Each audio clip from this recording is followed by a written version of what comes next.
Recording in progress. So welcome to our first lecture on texturing. Yay. So project 6 that you just turned in last night becomes project 7. Well, let me clarify that a little bit more.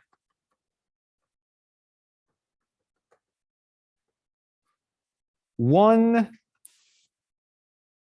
of the environments from project 6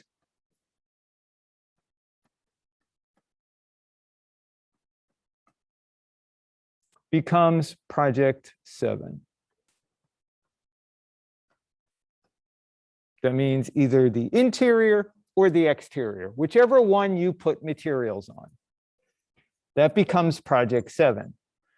Now, you will be responsible for assigning textures to all objects that need them. Not all objects need a texture or need maps. Some of them may need a color map. For example, wood to describe the grain in wood. Fabric to describe the different designs and colors in fabric. Objects that don't need a color map might need a spec map, or they might need a roughness map to define areas on an object that are rougher than other areas. So for example,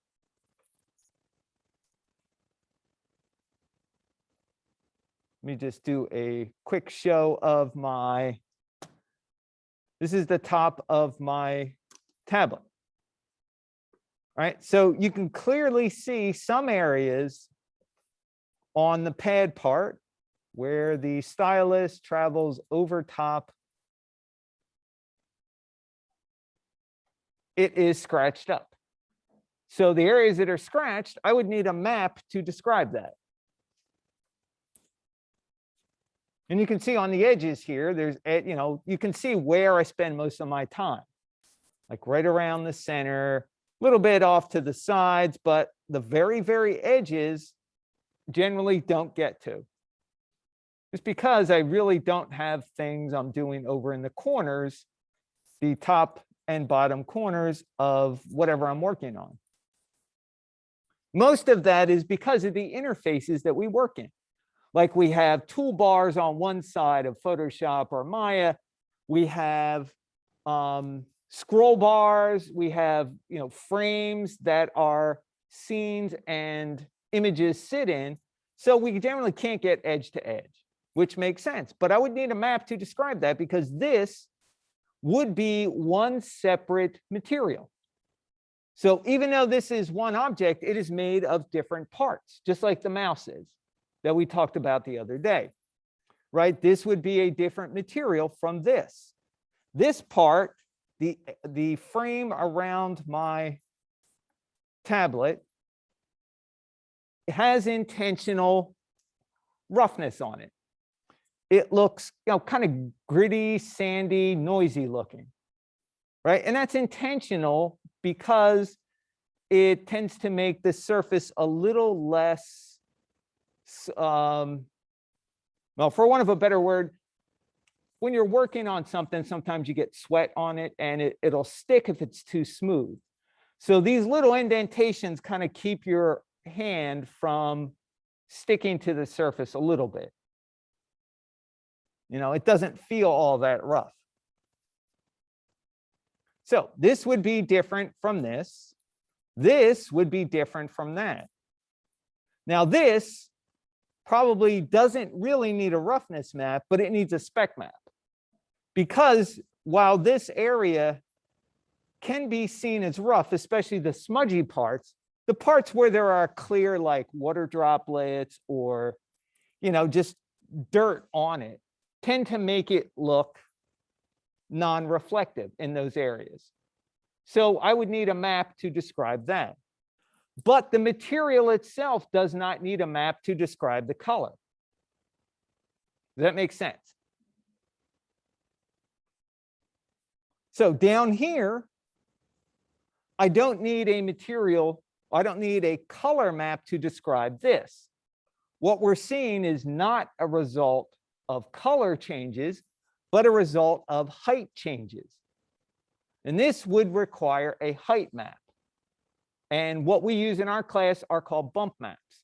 Bump maps are simple black and white maps that we can use to describe which areas should look like they're raised up and which areas should look like they go down.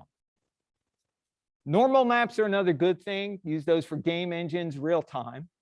But generally for rendering, we can use either. I just like to use bump maps because they're simple to understand. You don't have to worry about 3 color channels. It's simple to understand and you can get the concept. That way, when you move on to normal maps, you can realize, okay, this is just a refinement of what a bump map did.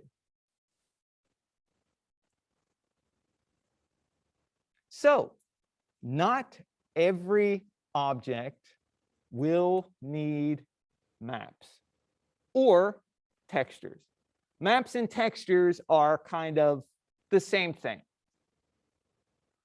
Some people equate texturing with maps. Other people equate texturing with, I put a map in to describe everything. For instance, Substance Painter. Not everything gets done in Substance Painter.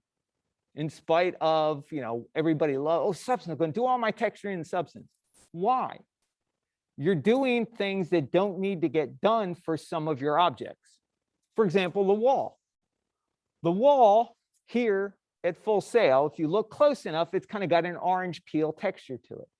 But when you're back about 5 feet, can you really see that orange peel texture on it?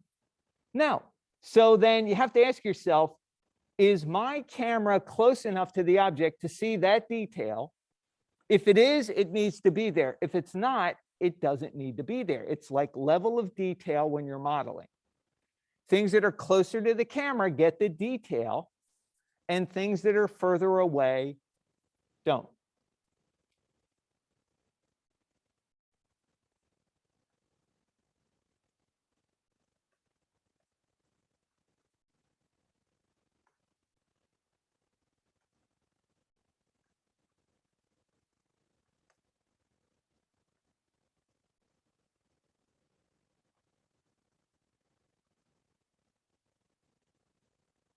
So our goal today is to describe and refine what the various maps are that we will use and or need, and to show some examples of it, how the tools to do that work in our Arnold.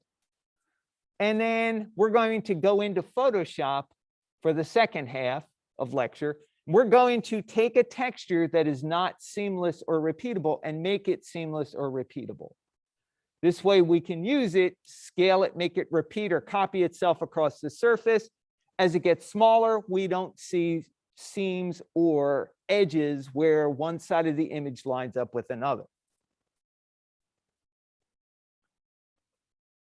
And that is a pretty important skill to have, to be able to know how to make something seamless if you need to. Now, a lot of people say, oh, I just do it in Substance. Yeah, but Substance doesn't make textures seamless. It needs the textures to be seamless when you bring them into Substance. Now, other programs like Substance Alchemist are made to do that, but we don't have the workflow for that yet here, and it's fairly new. And in case nobody's heard this, well, you guys should know that Adobe bought Substance, and they are rolling the Substance into the Creative Cloud. Now, the difference is they're starting to rename all the software and they're making changes to it. So the stuff that you know about Substance now is not necessarily going to be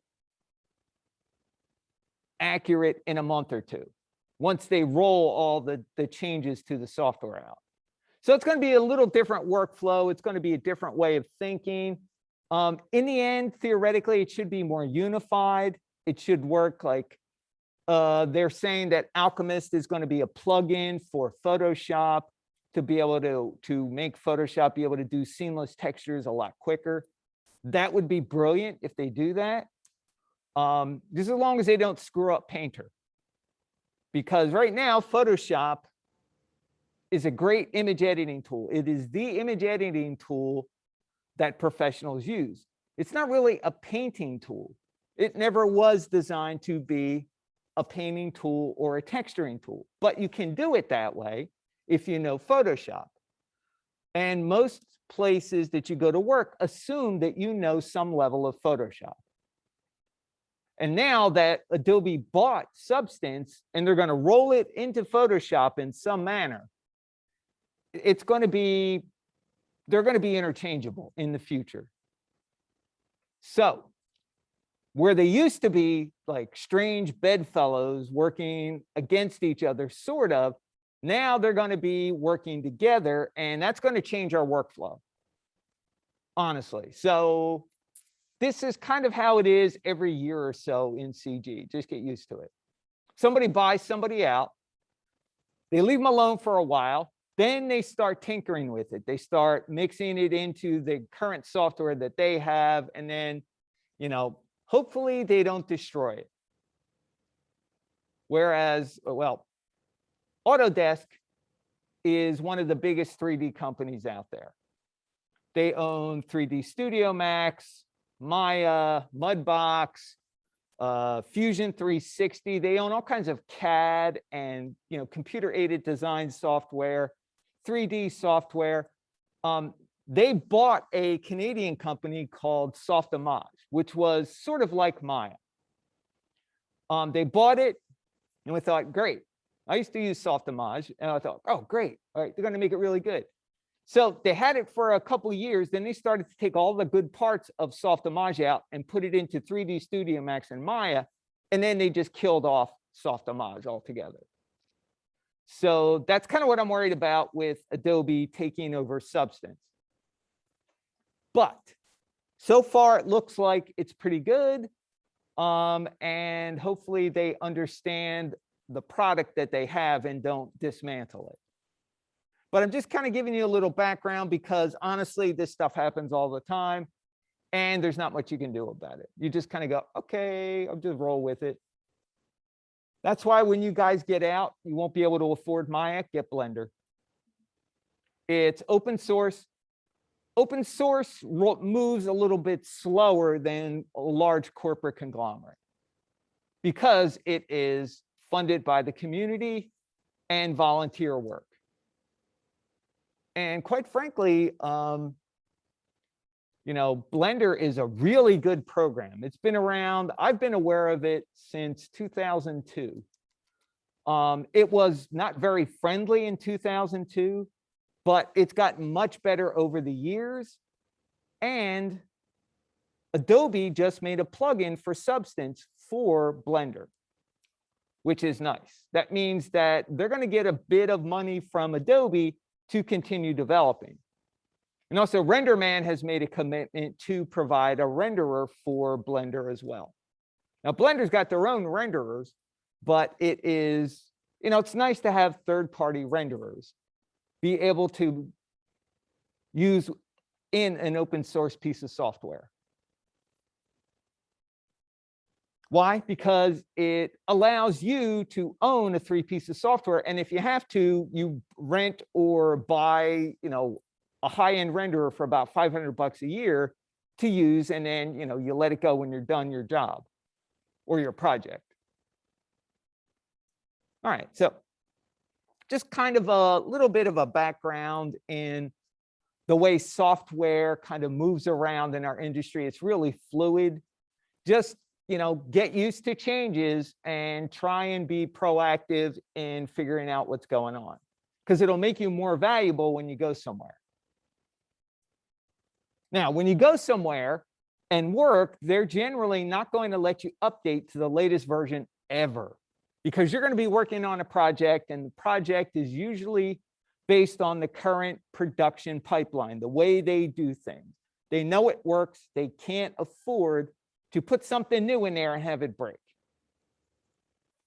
So a lot of times, if you have new software and you've worked with it and you kind of know it'll work with your pipeline, It's your job to educate your boss and their bosses about the benefits of it. Because honestly, that's what it's going to take to update. You know, you have to show them, look, I've been doing some tests. The way we used to do this took 5 minutes. With the new software, some of this bits are automated. We can cut it down to 2 minutes.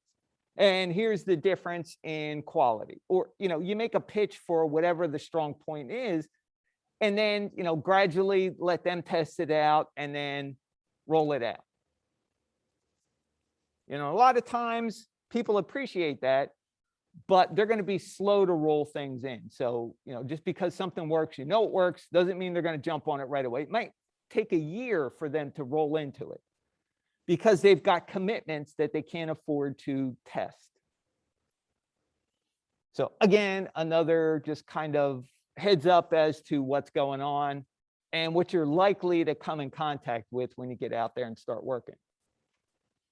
All right, so for today, download the Lecture 8 new PowerPoint. That will be the workflow that we're going to use for making texture, and it's going to be a simple brick wall texture seamless. Now, I like a brick wall because it's simple and it gives you the ability to understand how it works and be able to do it without too much pain. Because quite frankly, a complicated picture, like say you have a bunch of odd-shaped pebbles on the ground and you need to make that repeatable so you can scale the size of the pebbles in your picture. Well, since they're all irregular, they're all facing different directions, that's a lot harder than bricks, which are usually straight lines, right angles, and they're fairly uniform. So download that. That contains the workflow, the PowerPoint. Download the Photoshop source files. That is what you'll need to do that.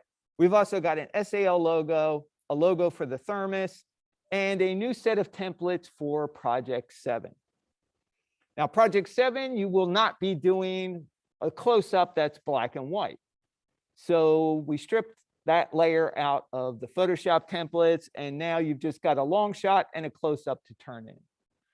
Now, the long shot is where you're going to add textures to things that you see, but you're not necessarily going to worry about a ton of detail until you get to the close-up. The close-up is where you really have to worry about it being scrutinized very closely to the camera. So for example, if you have a spec map or something on your knife blade, you're not going to see that in the long shot, but you will see it in the close-up. And in the long shot, trying to think if there's something in the long shot that we don't see. Well, let's take the interior. So the interior, you've got the TV, you've got the chair, you've got the sofa, right? They're going to be closer to the camera in the long shot, but when you move to the close-up, you don't see any of those.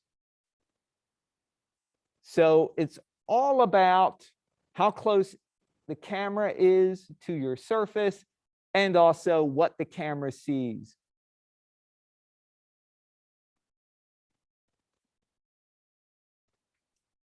Okay.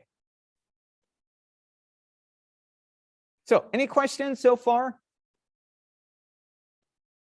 Diamond, Adriana, Jasmine. What's that? You don't have to download them now. The only two you're really going to need for class today is the PowerPoint and the Photoshop files.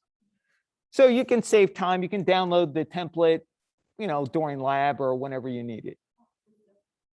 Yeah, we're not really, well, I can say we're not really, but I'll probably use, no, I won't be using either the Thermos logo or the SAL logo for this lecture. I will be using it on Friday. And Friday's going to be kind of part 2. We're going to talk about more advanced ways to place textures in your scene. And then on Monday will be Substance Painter Day. Our associate course director, Anthony Bagsby, will be here. He's kind of our substance guru.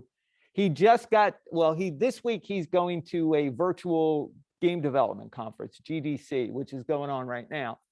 And he's the one who told me all about the new Substance stuff.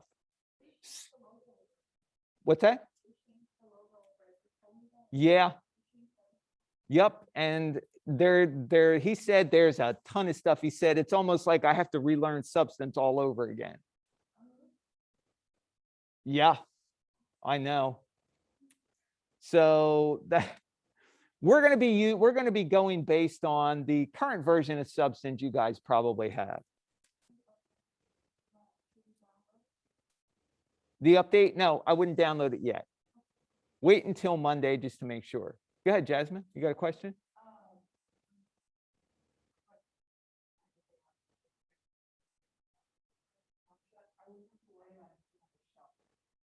Well, unless your reference has it, like, is your shelf made of wood?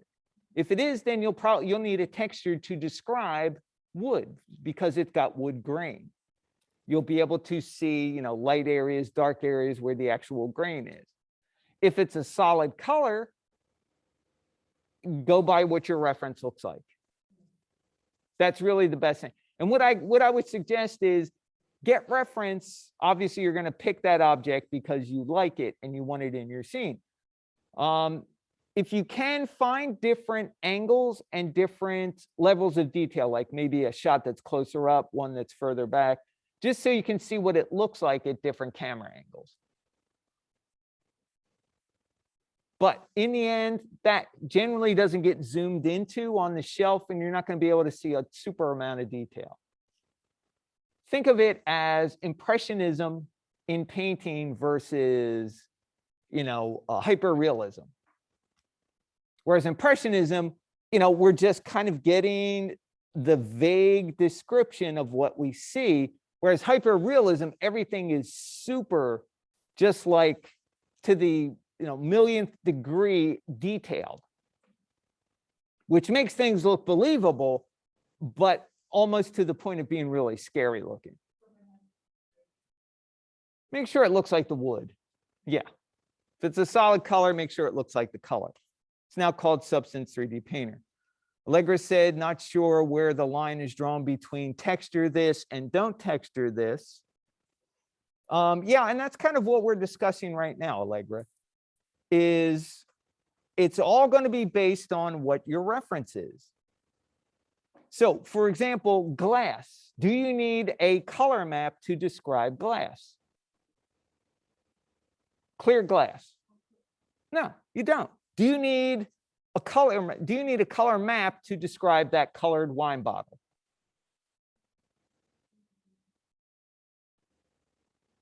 No, you don't. It's a solid material, right? We made it glass, we got a shadow, we put the color for glass into transmission color. Now, here's the thing. If you've got fingerprints, thumbprints on it, that's separate. Then you need a spec map or a roughness map to describe those things. But the actual object itself, you do not need. No color map. For here, the wine glass, you don't need a color map. No texture map, if you want to put it that way. How about the label? Yes, the label, we need a texture to describe that. Why? Because it is a graphic. It has more than one color in it, and it's got type in it that we want to be able to read. How about the table? Yes, we need a color map here. How about the metal legs under the table?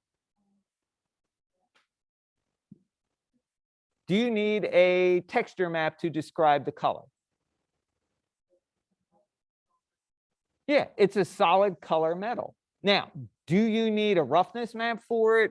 Maybe, but generally it's probably uniformly rough because it's been out in the open, and we don't really see a ton of details. Not like the camera's close to it. Now, if your reference had areas where it had rust and it looked kind of pitted and bubbled, where it started to get under the paint and bubble up, well, then you need a map to describe that. But if your reference does not have variations in color or variations in roughness or variations in specular amount of reflectivity, then generally you don't need a map. You can just adjust the level of roughness, get the base color, make it look like the reference. So for the knife blade, do we need a color map to describe that?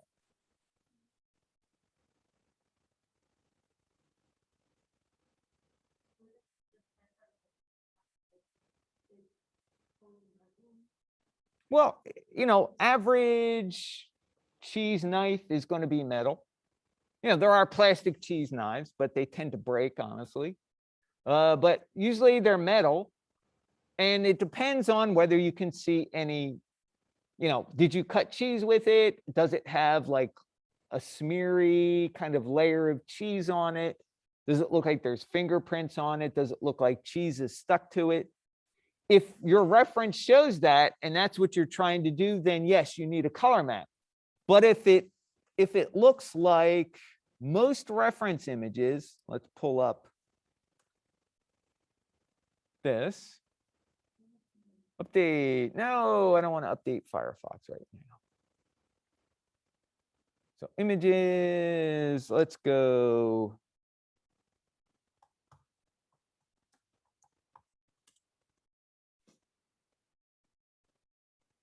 So cheese knife.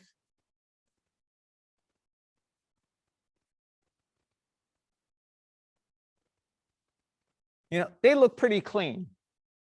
And most of the time, honestly, if you're going to do a shot, like you're a photographer, you want to do a product shot, right? You're going to put the product on the table, but all the utensils, all the plates, all the dishes, you're going to make sure they're kind of nice and clean because that looks more inviting than dirty, grimy looking used utensils. That does not look very appetizing. While it looks great for realism, it doesn't necessarily look good if you're trying to sell food. Let's put it that way. Does that make sense? Does that make sense, Allegra?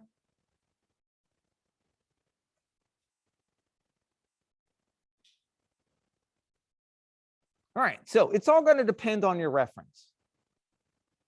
And like I said, you guys, if you are, okay, so here's another thing to bring up. If you guys are happy with the reference from Project 6, you can continue to use that. You just will need to find textures for the objects that have fabric or wood, or just have color variations that you need to describe with a map. Fabric, wood, those are the quickest things I can think of that you definitely will need usually a map to describe. Now, if your silk is all one color, you may not need a texture map for it. But if it's got a print on it, kind of like my shirt. My shirt, I would definitely need a color map to describe my shirt.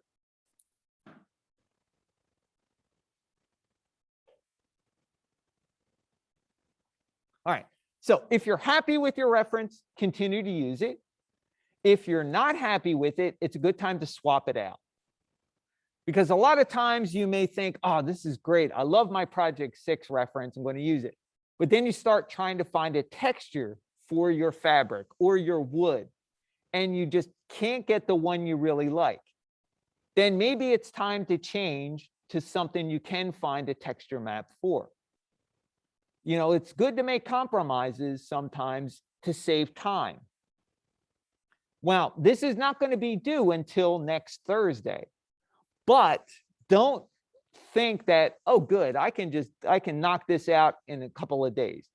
Not really, because there's a lot to do and there's a lot of requirements. We want to make sure that you understand what they are. So that's why we've got 3 lectures pretty much dedicated to what needs to be done. All right, now that I've sufficiently scared everybody, sorry, just not trying to, but just trying to give you guys an overview of, what the ideal expectations are. And like I said, if you reach a point where you're going, wow, this is a whole lot more work than I thought, try to simplify your reference then. If you've got something that's super complicated, like I had this really elaborate parquet floor I wanted, but my reference had the perfect image, but I can't find a texture for it, find something else. Get new reference, find a texture that works with your reference. All right, so we'll have office hours tomorrow from 10 to 4, kind of back to normal. Next Tuesday, same thing. Frank will be doing the open lab tomorrow from 1 to 5 p.m. optional. I'll be in Discord until 4. Frank will be, in the open lab till 5. Ari will probably be on Discord till 5 or 6 o'clock at night too. But it's optional, and I know you guys have portfolio too, and just, drop in, ask a question if you can, if you're having issues. So today, basic maps. What is a diffuse map or color map? What is a specular? What is a roughness? What is a bump and a height? File mapping methods.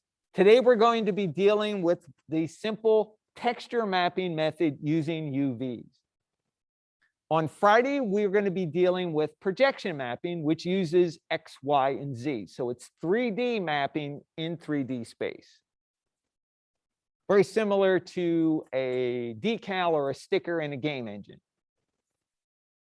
So we'll try and get all the maps knocked out before break. After break, we'll come back and we'll play around a little bit in Photoshop. We'll make a seamless brick wall texture, a color map. Then I'm going to show you how to create a bump map out of that color map. And what is the information we need so that you understand when you're making maps in Substance, it'll do stuff for you automatically. But it doesn't always work the way you want it to. So there are things that you may have to go in and adjust. And it's good to know what you are expecting and what you're going to get so you can fix it if you need to. Plus, you may go somewhere and they may go, don't do that in Substance, do it in Photoshop instead. And then you'll be like, I only know Substance. That's likely not to happen too often, but I guarantee you it will happen sometime because it'll be the fix is quicker in Photoshop than it is to take it back into Substance and redo all the maps. So they may just want to go, oh, all the maps are great, except for the spec map. That's terrible. Go into Photoshop and do a better one. And that's pretty much, it either the map that Substance generated wasn't enough detail, or it was too much detail, or it was in the wrong place. It looked good on the model. But then when you brought it back into Maya and started moving it around in 3D space where you started rendering it, you could see imperfections, that's when you got to go in and fix it. Now, granted, you can render inside Substance, which you guys know about. But like I said, sometimes what you see in there is not always what you get when you output it. It's very, very close. All right, so lecture 10 on Monday, that's going to be Substance Painter with our ACD, Anthony Bagsby. So that should kind of help with the Substance world. All right, so let's get into maps. So our first simple map is a diffuse or color map. We use this to describe color information for more than one color.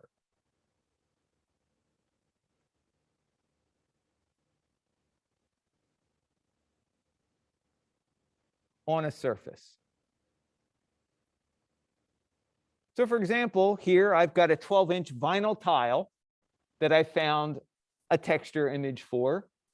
And if I were to try and do this by just putting a color into the base color, I'm not going to get this because it has more than one color. It's got variations and it's impossible.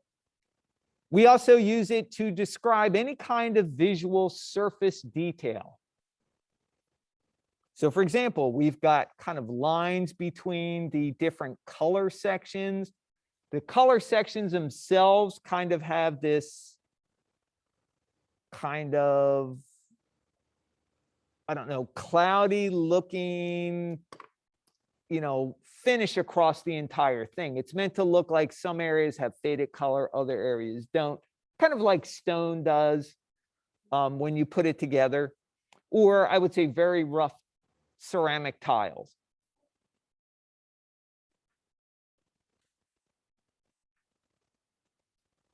And quite frankly, this is meant to look like a bunch of little ceramic tiles that have been put together, but it's stamped and it's on vinyl.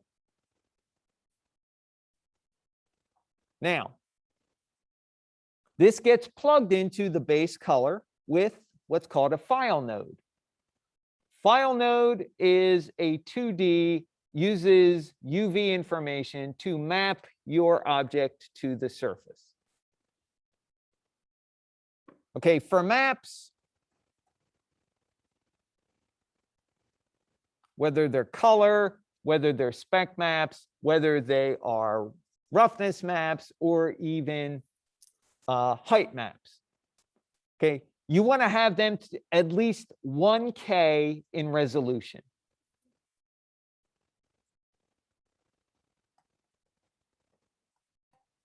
Nope. Actually, well, those are going to be our primary maps that we're using. Those 4. Any other maps, I would go by that also. So for example, you might need a map for glass, you might need a map for subsurface scattering, because you have blemishes on the skin and you want to have a separate map to describe those. 1K is 1024 pixels. Ideally, 1K or above. You want your maps to be as large as possible so you get the detail that you need.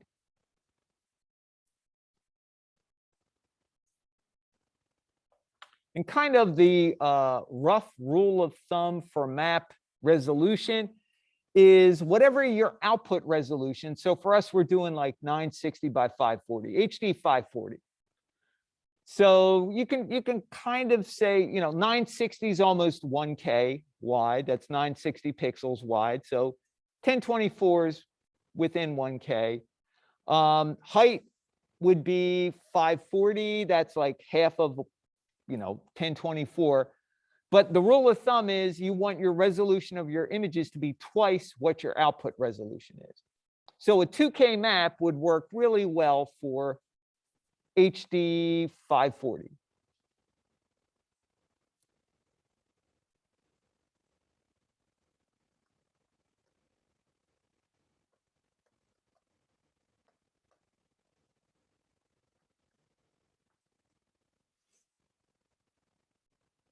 Preferably 2K. Now, if you're working in 4K, you want your maps to be 8K. So you can see where this gets to be really expensive, meaning time-wise, because you're going to be rendering a lot more pixels.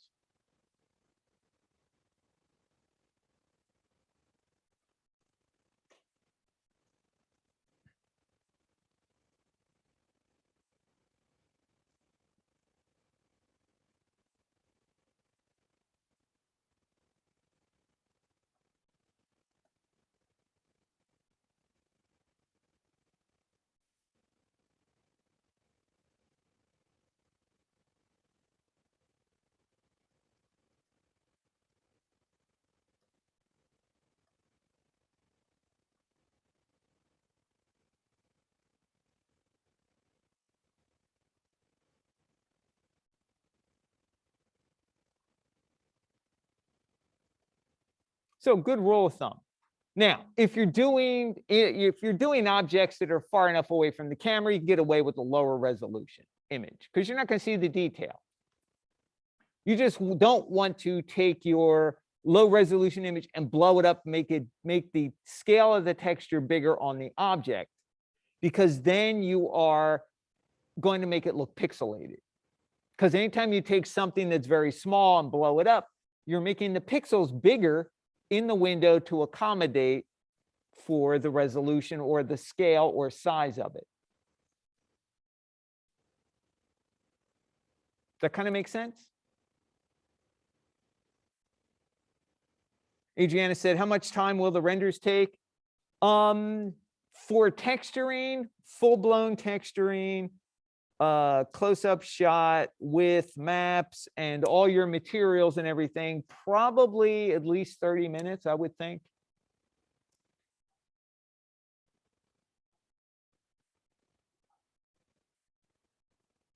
What were you, what was your resolution? What was your render settings like?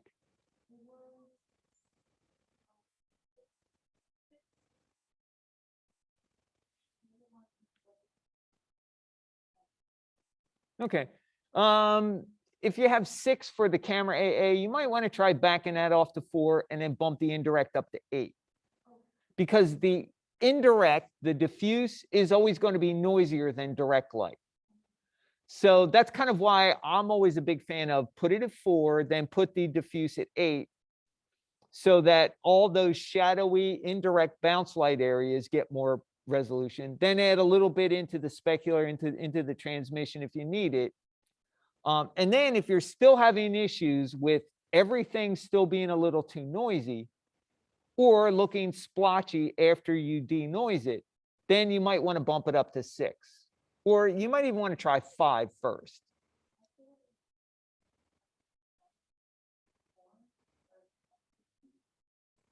Okay. Yeah, if Maya's crashing a lot, personally, if you don't make a habit of doing this, I would restart your computer. Yeah, it's always a good idea. Once Maya crashes more than once on me, I'm going to restart my computer because I know it's got some bad juju left in there somewhere.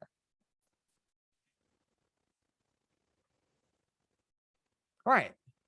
Any questions about simple color maps? Make sense? So this goes for pretty much any 3D application. In Unity or in Unreal, it's going to be your base map.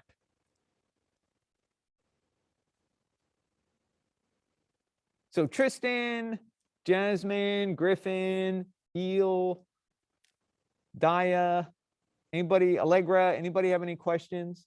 Diamond, Jasmine, Damien, question? Everybody good?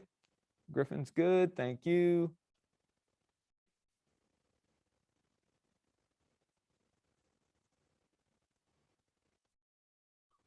I had a messed up file during the lighting project that crashed Maya over and over, restarted, it kept crashing. Frank helped me fix it. Well, that's good. If you're having issues where a file appears to be corrupted or it's crashing, you can always take that file and import it into a blank Maya scene and see if that helps. Because sometimes when you import it, it strips away some of the stuff that's stuck inside the scene file.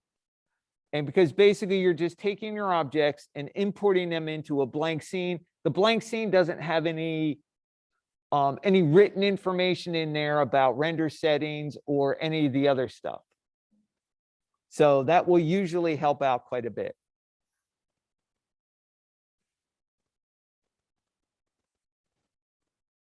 All right, so let's talk a little bit about adjusting the base weight.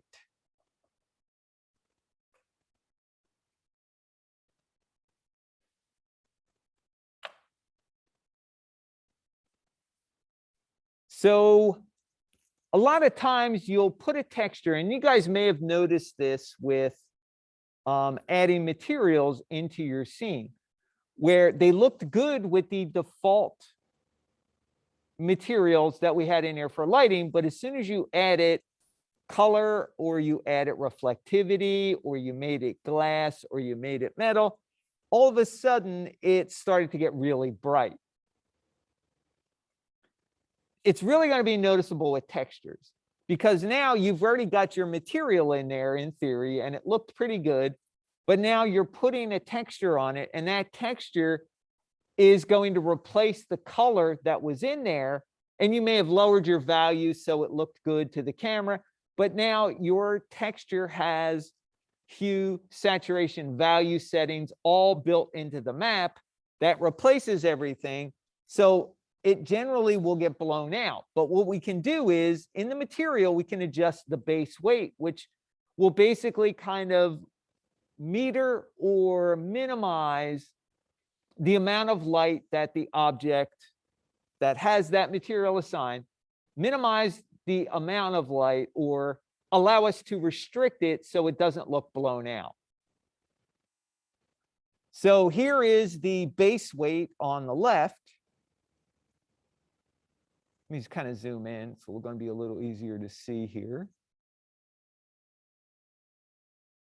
So base weight on the left of 1, you can see what it did just throwing the texture in there.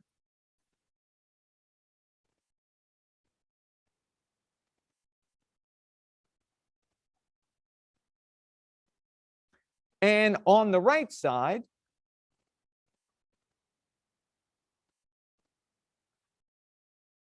over here, the base weight was lowered so that the wood texture looked natural. It kind of matched my reference, and it matched, you know, the environment in the scene, the kind of detail I would expect to see. So all I did was kind of limit how much of the light intensity was affecting the object. And that's what that base weight's going to do.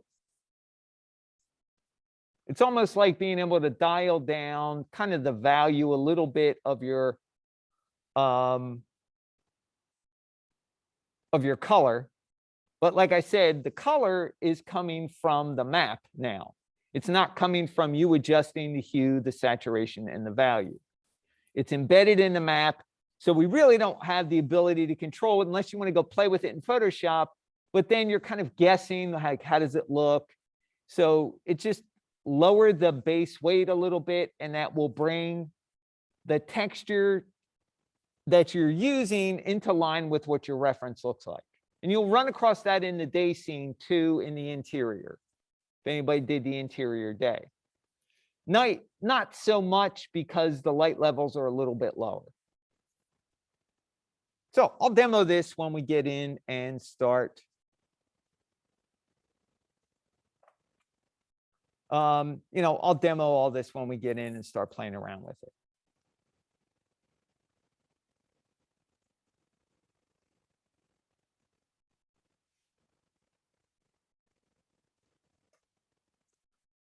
All right. So spec maps.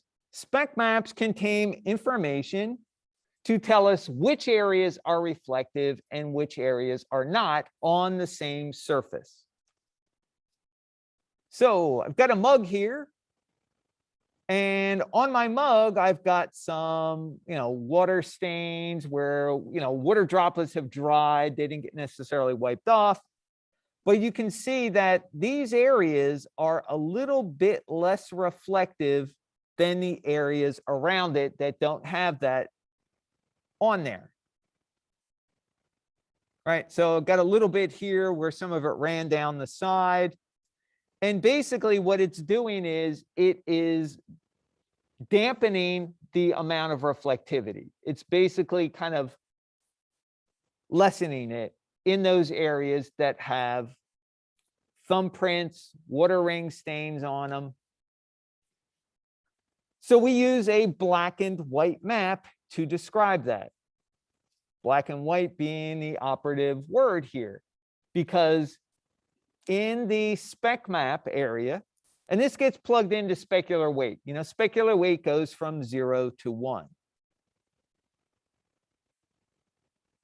Right? 0 being black. Black equals no reflectivity.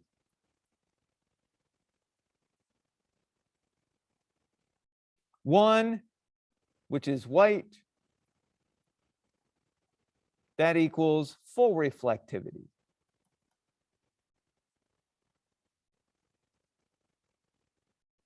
Now, honestly, maps are going to be somewhere in between. They're not going to be pure black. They're not going to be pure white. But this gives us the ability to paint in or use a water stain map to describe areas that are more reflective than others.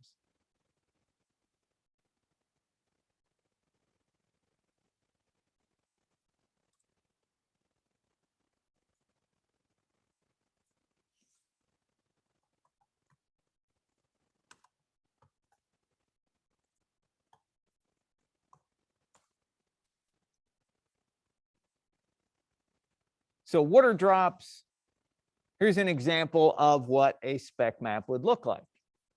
Now, here's the thing though. The black part here would be non-reflective, completely non-reflective. And the light areas would be much more reflective. So generally what you need to do for something like this, you might need to invert that map. Because remember, you want the areas. So for example, on my mug, let's go back here, right? The areas that don't have the water stains are really pretty reflective. It's ceramic, right? It's coated. It's got a pretty good coating on it. But here in my map that I found, that area happens to be black. Now, having said that, you can go in and you can invert it in Photoshop. You can invert it in Substance Painter. You can even invert it in Maya. There's a way to invert it. So that would give you the right look. So the areas that don't have the water ring on it are going to be really reflective, and the areas that do are going to be less reflective. Now, you also might want to use this for a roughness map. Now, for a roughness map, you know, total lack of roughness is going to be what color? Does anybody remember how the roughness map works?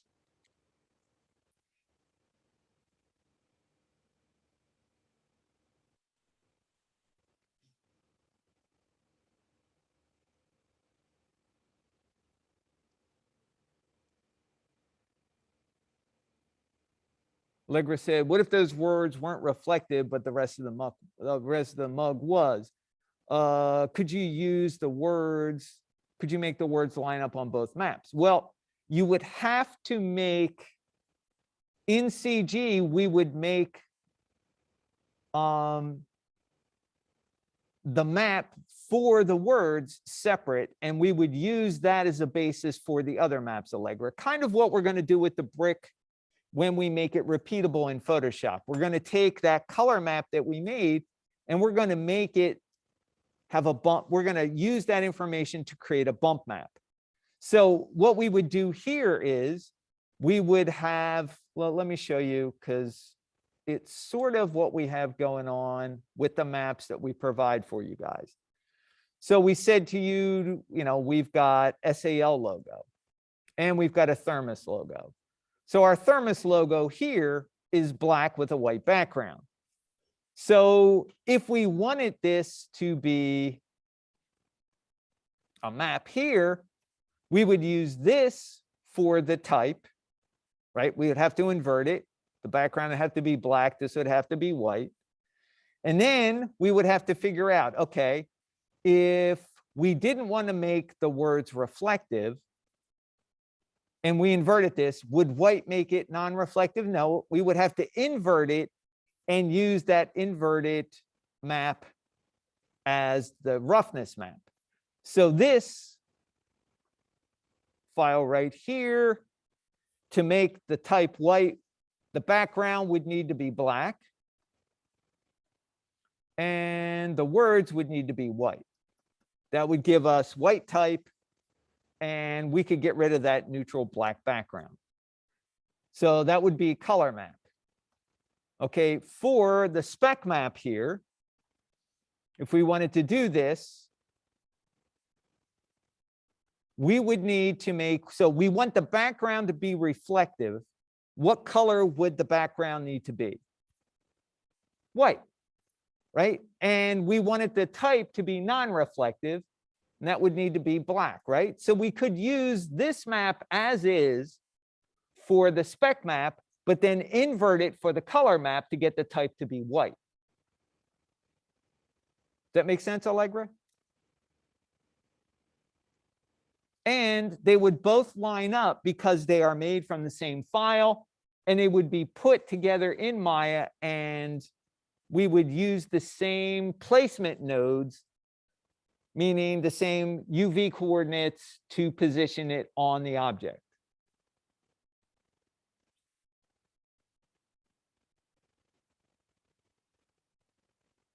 Does that make sense, Allegra?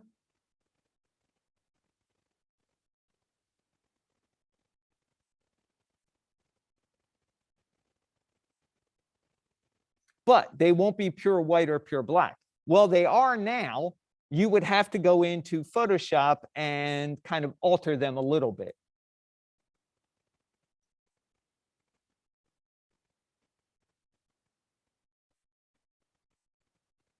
Now, technically, you can do it in Maya also, but some of the issues you're going to have later on, if this is not pure black or pure white in the background, we have trouble removing it. So that's a whole separate issue we'll get to on Friday. That's called layering, and we use blend modes to remove unwanted parts of our object, which we're going to do a little bit in Photoshop. You guys have probably done it in Substance. We're going to do more of it on Friday, and you'll do more of it on Monday in Substance also. Blend modes allow us to remove the background, keep the type, or vice versa. We can remove the type and keep the background.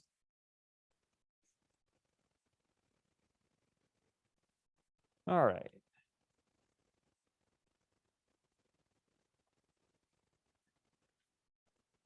So this gets plugged into the specular weight with a file node. We get into roughness maps. Roughness maps get plugged into the specular roughness. And we use black and white information to control what is rough and what is not rough. Now, just like with spec maps, roughness maps go from 0 to 1. 0 is black. 1 is white. Black is no roughness, smooth, perfectly smooth.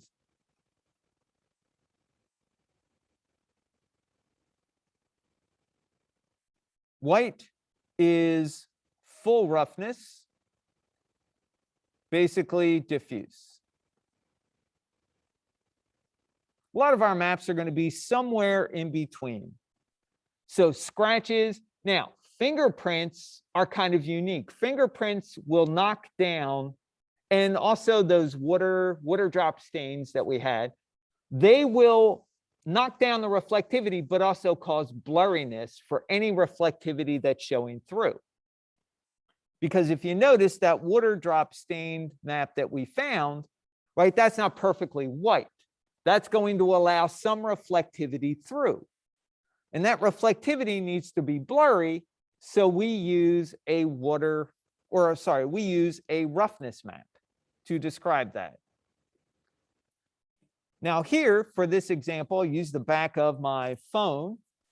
That's my old kind of phone case. And you can see areas where I stick it in my pocket, it gets scratched by keys, it gets dropped on the ground, it gets scuffed with concrete. All right, this is really rough. And you can see the areas around it are not as rough. You know, they have a little bit of roughness in them, but not nearly the level here. So we would need a roughness map to describe the level of roughness on this object. We would probably also use a spec map on this as well, just to knock down some of the areas that are really reflective, because the intensity of the roughness is too much.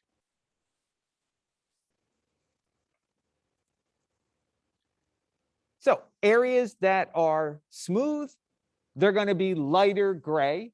I'm sorry, they're going to be darker gray. Areas that are rougher are going to be lighter gray.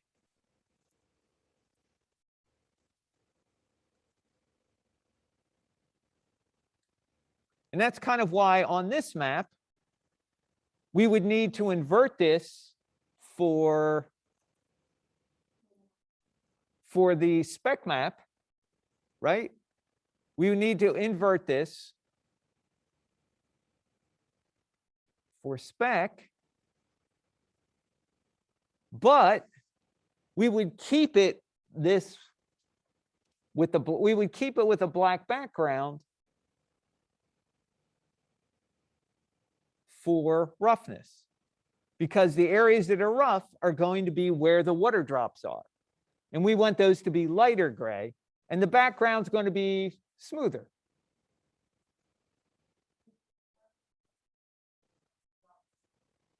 What's that? Yes, it's going to be the opposite. So invert simply means the background would be white and the water ring, the water drops would be gray. And when we keep it, the background's going to be blackish, really dark, and the water drops are still going to be gray, but it's going to be a little less gray than it was when they were inverted. So we would keep this for a roughness map the way it is. Now, it doesn't happen that way all the time, but most of the time that's sort of going to be the way roughness and spec relate to each other. Usually where you have something that is not as reflective, it means it's also going to be rough. So if it's not as reflective, it's going to be lower weight. Whereas if it's rougher, it's going to be higher in the number. Yeah, almost. It's not, it doesn't happen, consistently every time, but that's sort of the way you think about it. But white's reflective. Well, yes, white's reflective, black is not reflective, right? That's why we would have to invert this for a spec map. So invert means the background would be whitish and the water drops would be grayish.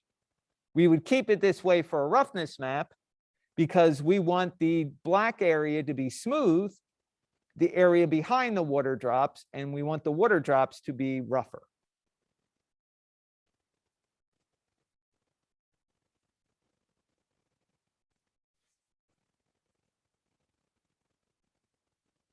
Yep, you're right, Allegra. Does that make sense why we're doing it this way?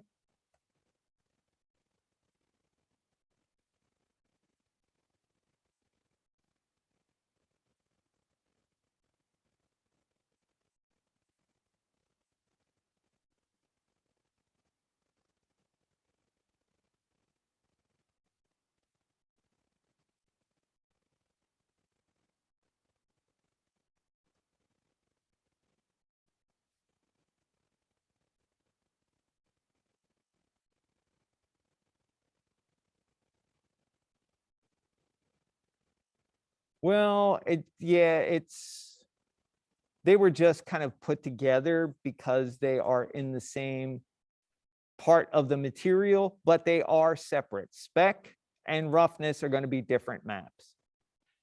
And that's why we're addressing them as simple roughness map and a simple spec map. They are completely separate, and we need different things from each one of them.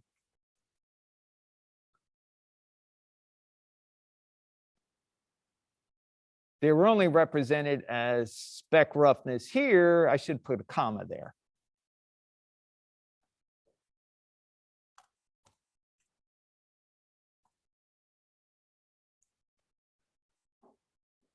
There you go. All right, now, hopefully that clears that up. You're welcome. So we'll go back to my tablet. Right, and then we talked a little bit about this already. So areas where we need a spec map here on the side, that's almost identical to our water drop stain map that we have that we just talked about right here on the side, right? We'd want the background for that to be very reflective. So that would be white. We would have the water drops. They would be dark or they would be gray. And then we've got roughness here. Roughness where all the scratches are. You take a brush in Photoshop or a brush in Substance that, has that kind of really stiff, bristly look and make it so it looks scratched up. And then here, this area we already talked a little bit about. This is going to be our bump map or height map that we're going to talk about next. So bump maps is simply black and white information that allow us to control which areas look like they're raised up and which areas look like they recede or get pushed in. Black makes it look like it's going up. I'm sorry, white makes it look like it's going up off the surface, and black looks like it gets pushed inward.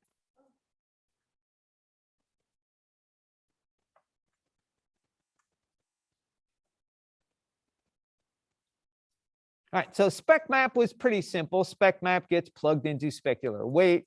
Roughness map, pretty simple, gets plugged into specular roughness. A bump map gets plugged all the way down into the geometry. That's because we are using the surface normals to show what is going on as far as height information. And it's all about the angle of the normal to the angle of the camera. When the normal points directly at the camera, we see more of the bump effect. When the normal starts to face away from the camera, we get less bump effect. Kind of like how things look differently at 0 degree and 90 degree when we view them at an angle. So to make a bump map, it's pretty simple. This is what we're going to do today with our brick wall. We're going to take our color map. We're going to make black and white map and get the information we need. Now, they get plugged into geometry, bump mapping. So you click the little checker button and you use a file node. When you do that, you automatically get a bump utility put into the material automatically for you. So it adds not one node or two nodes, but three. So when you click to map a file in, let me just backtrack a little. So here, right, we put our map in the base color with a file node. Right, so in addition to our file node, we also get something called a place 2D. That gives us control over UV information. So this allows the map to be placed on the surface based on the UV coordinates. This then gets plugged into our Arnold material. That's AI standard material.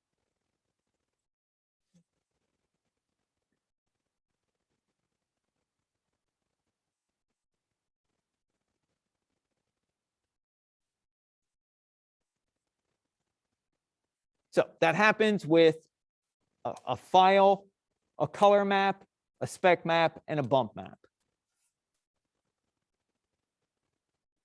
I'm sorry, a color map, a spec map, and a roughness map. My bad. Now, when we get into the bump map, we get three nodes.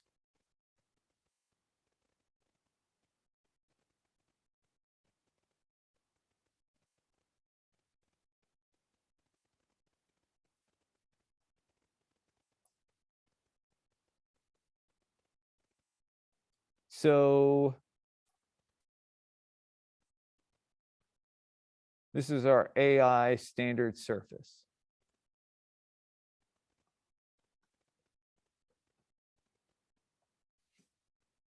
All right, so here's our file node. Here's our place 2D.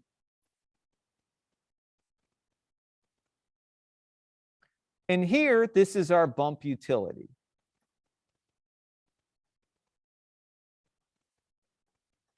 Which is right here. So we want to use a bump. We want to use a map to describe where we want our area to look like it's raised up and pushed in. But this allows us to control the amount of bump that we see. So we're not limited to the file having all that information. We can control the intensity or amount of the bump by using what's called bump depth. So bump depth controls the amount of bump intensity information.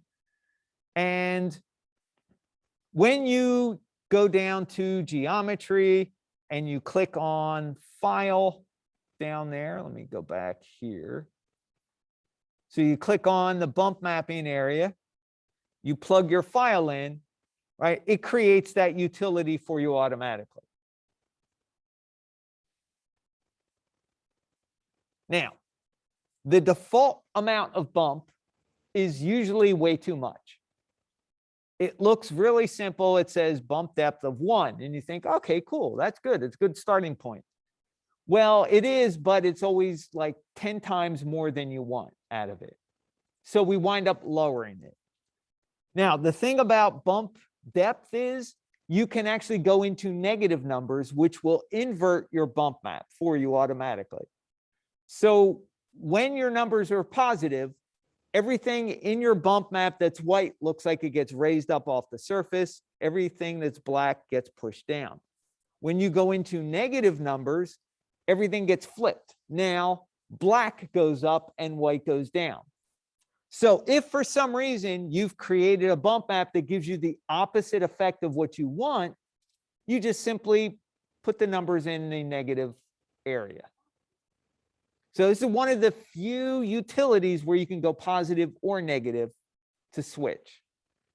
And that's, Maya's always had that. And to me, that's always been one really clever thing they did, because they realized that you may not get the desired effect that you want, and you need a quick way to be able to flip it rather than go back into Photoshop or go back into Painter or even click the invert button.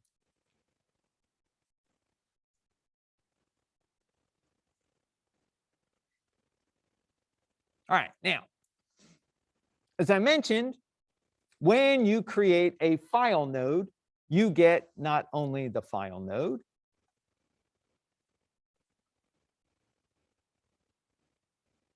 but also the place 2D texture.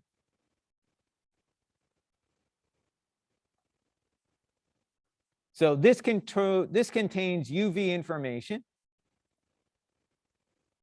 and this is your map. Could be color, could be black and white, but it contains an external file outside of Maya. Okay, all maps, including dome light images, dome light HDR images, textures. I like to put my source files in there, meaning if I make something in Photoshop, but I got layers in it, I put it into source images also.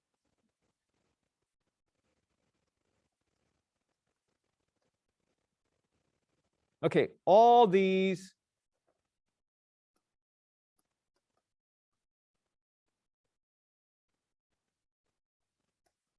go into your Maya project folder, into source images. Because that's where Maya, when you set your project, Maya is going to automatically look for external files in that source images folder.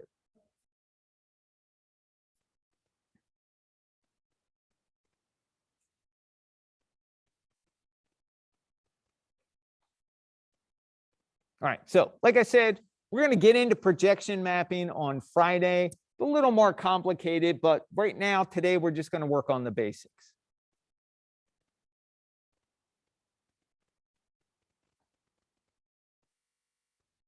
So we talked about this already.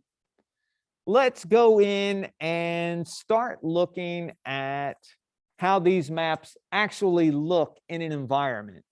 And to do this, I'm going to open up my Zen Garden daytime that I did in, I think, lecture 7, right? I put the glass in there. I'm just going to use that as my demo for the maps. So let me kind of minimize everything. Let's close this out. Let me grab my lecture 7 file. Zen Garden right here. Right there. Good. No, that's the one I did. I'm going to copy that and put that into my project 7 folder, which is right here.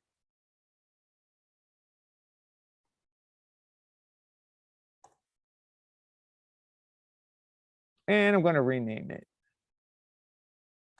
Project 7.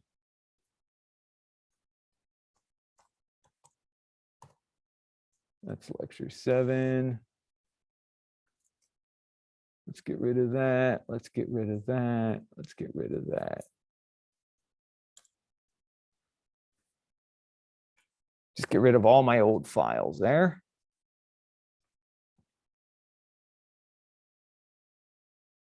And here we go.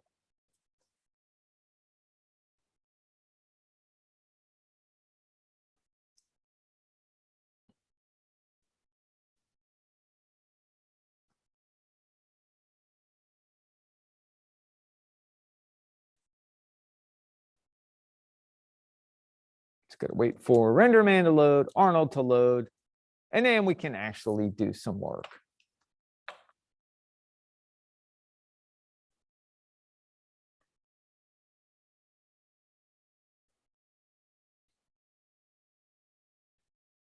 Come on, I believe in you. There we go. Who's a good Maya? Good Maya. Extra treat for you today. Okay, so let's set project.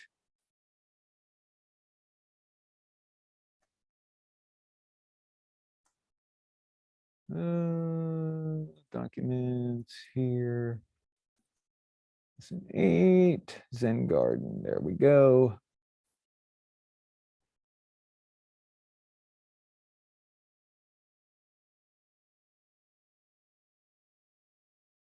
And let's do a save as. Why? Because it's Maya. Lecture 8. There we go.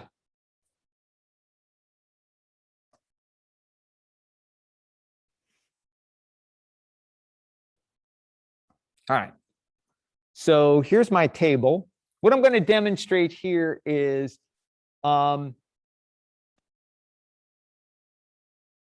what happens when you add a texture and all of a sudden your material gets blown out. So for this, let's do just a quick render.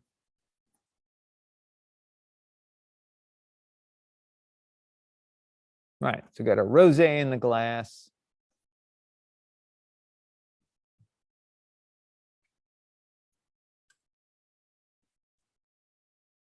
Stop that. And I'm going to use the reference here.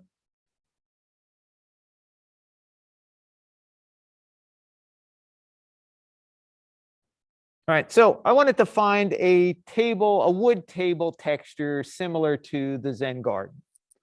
Now, when I took this picture, the Zen Garden wood wasn't all that dark or all that light. They used to come in and sand it down and restain it every year.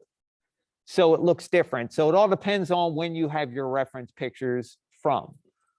Let me see, what else do I have? I got anything that's better that shows it? Not really. Okay. So I'm just going to go with that.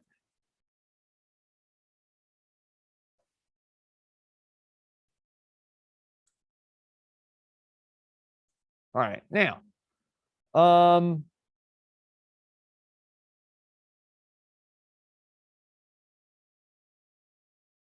I went out and found some wood boards that looked identical to the ones that were out in the Zen garden. So let me show you what I came up with. Source images.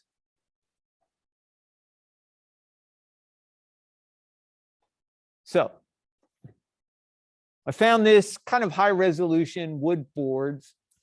And it's nice because it's not just one board, it's a bunch of them. And that'll give me a chance to take the UVs that are on the table and conform them to this image.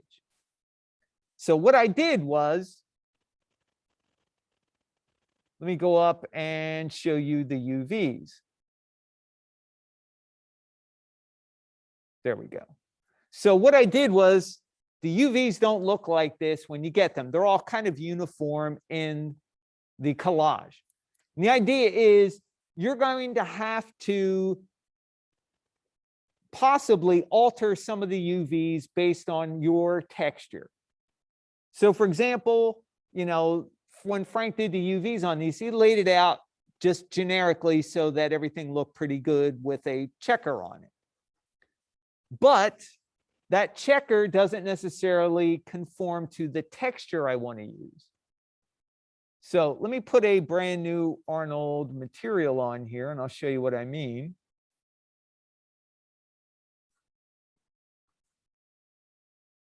Close this.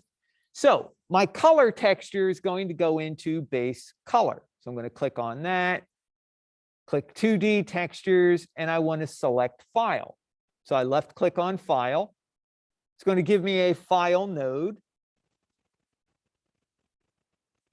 And it's going to take me into my source images. I got Zen Garden source images here. Here's my wood texture.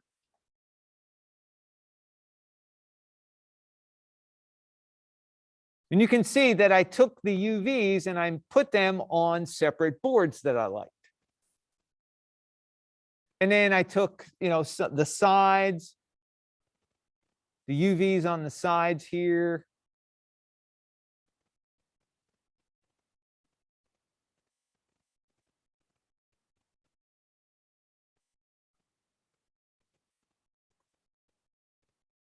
There they are.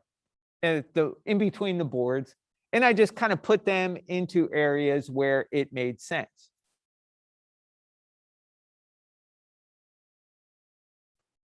So just because UVs are laid out doesn't mean they will work with your texture. So you may have to alter the UVs a little bit so that it looks good in your scene. Now, let's take a look at what this looks like. Going to hit the 6 key. So they show up pretty good. The boards conform pretty well with how it should look. Took a little bit of work, but it's totally worth getting the UVs so that they work with the texture. So now, let's take a look at how that looks like compared to this.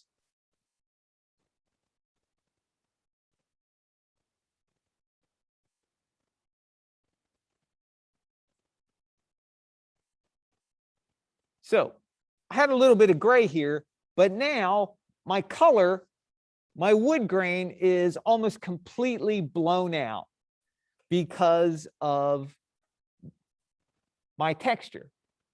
All right, I got warm light from the sun. My wood is kind of warm looking, so that those two are adding together. Remember, lighting, intensity, and color are additive.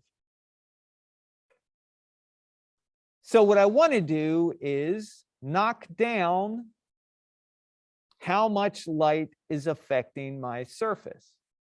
So let me call this table.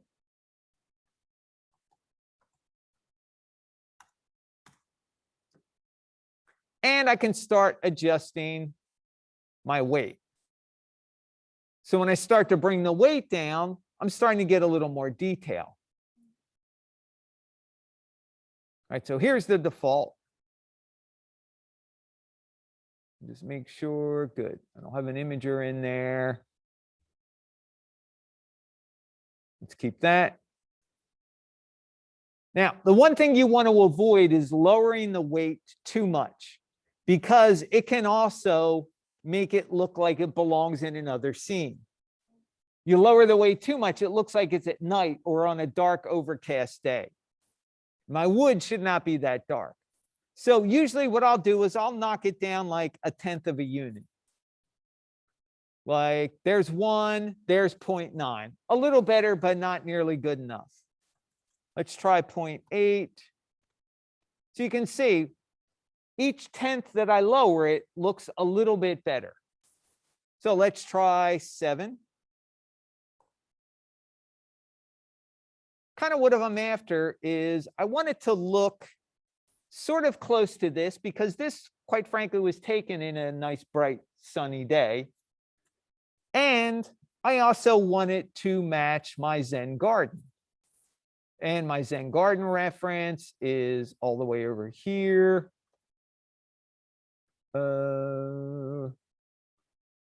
Right here.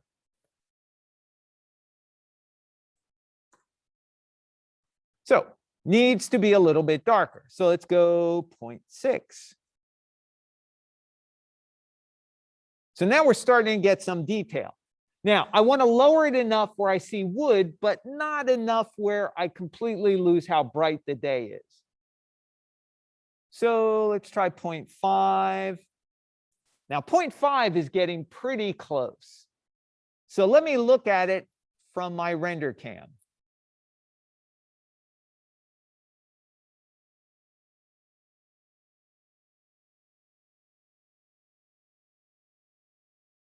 Let's go here and let's render that. No, come on, render cam, don't give me that. There we go. Now, and something else that I did not do was adjust my specular. This is wood, it's outside. Quite frankly, it's pretty rough. And when I took the picture, there's basically no varnish, no coating on that wood at all. It's all worn away. So I can see reflectivity in here, which is kind of making it brighter than I want it to be anyway. So since this is kind of rough wood, I'm going to turn off my weight and get my wood to look a lot duller.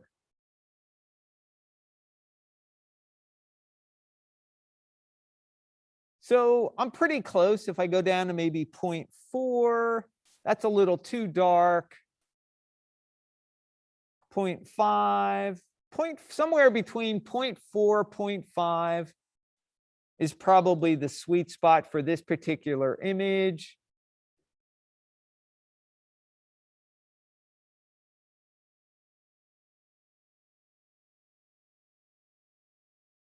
But we compare that to this, which is the default. That looks a lot more in balance.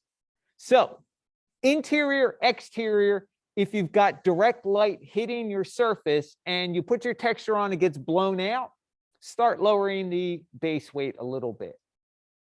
That will help bring it into alignment. Does that make sense?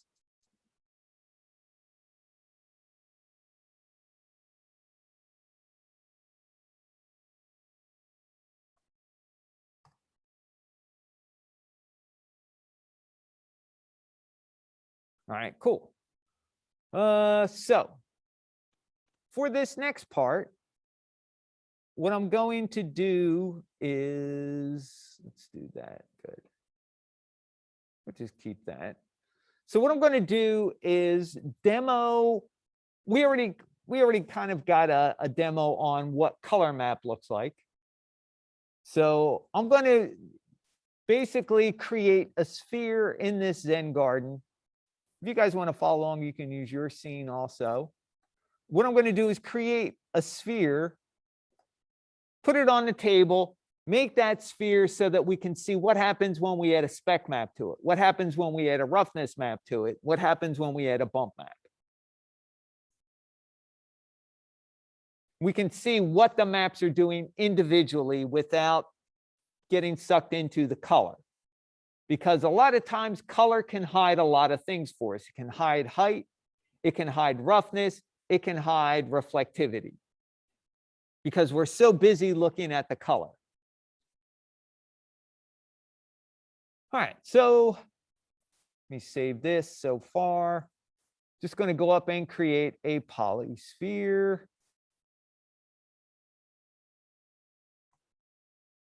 Pull it up out of the ground. Going to hit 3 to kind of smooth it a little.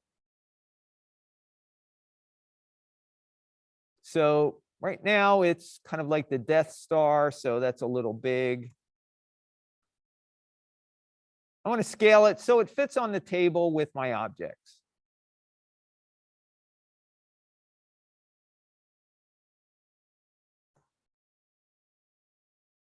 Let's make sure that it's not. Put it on the table, and that looks like my table. It is.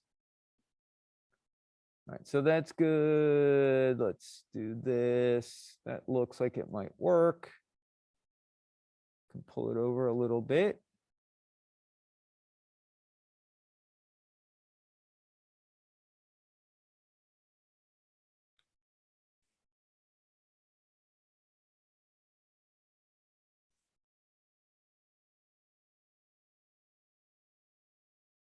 All right, I'm going to assign a separate AI standard material to this.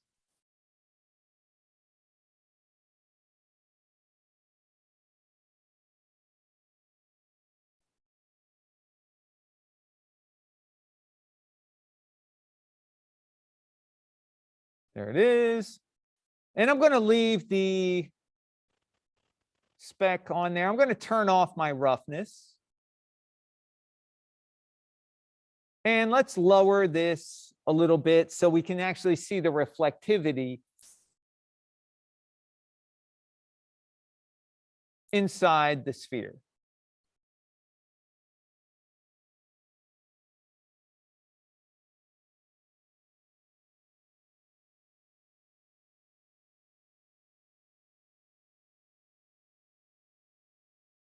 There we go. So we can see a pretty clear image of our environment. We can see the speck highlight up here from the direct light source, which is the sun. We got a couple of them. So we go down. Let's make this a little bit darker, just so it's really visible. Good. Okay. So it's kind of like a dark plastic ball sitting on our table. All right, so let's stop that. Let's save that image. So this is full reflectivity from the AI standard material. So what I'm going to do is I'm going to click on the base weight checker button, which is the mapping input button. And I'm going to assign a built-in Maya procedural or a Maya texture. I'm going to use that black and white checker. Why? Because it's simple, black and white. It'll give me squares on my sphere, and it'll show me which areas are reflective and which areas are not reflective. It's a basic, simple demo spec map. Now, I could take that water drop ring map that I found and put that on there, but this allows me to adjust it interactively in Maya so you can see what happens when you adjust the amount of dark or light gray. So 2D checker. Let's hit render. And now you can see areas that are pure white are reflective.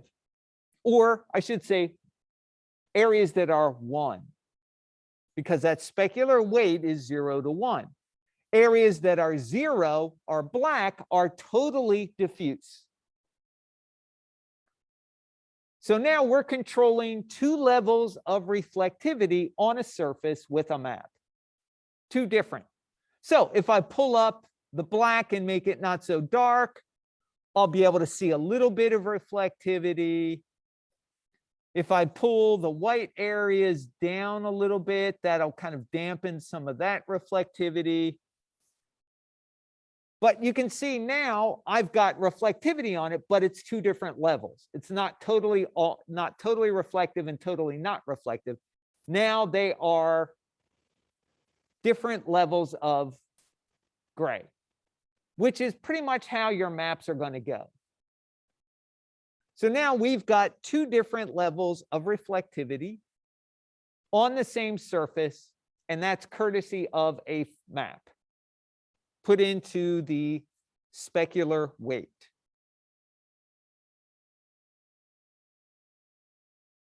Does that make sense?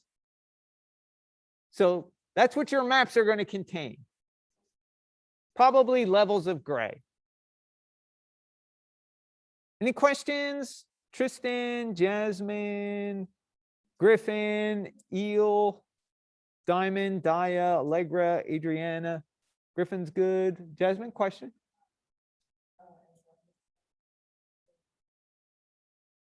We're going to do a roughness map the same way.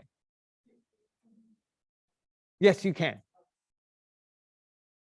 Yes, you can, as a matter of fact. In fact, you may need to put a color map, a spec map, a roughness map, and a bump map all on the same object to get different results.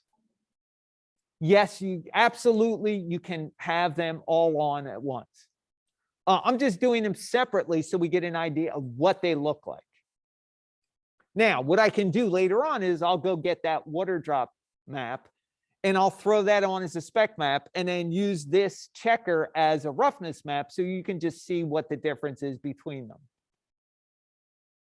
You can see what happens when you have two different maps doing different things at the same time.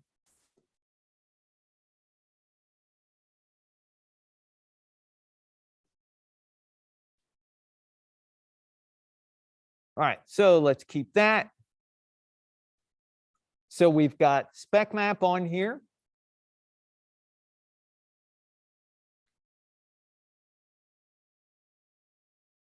Now,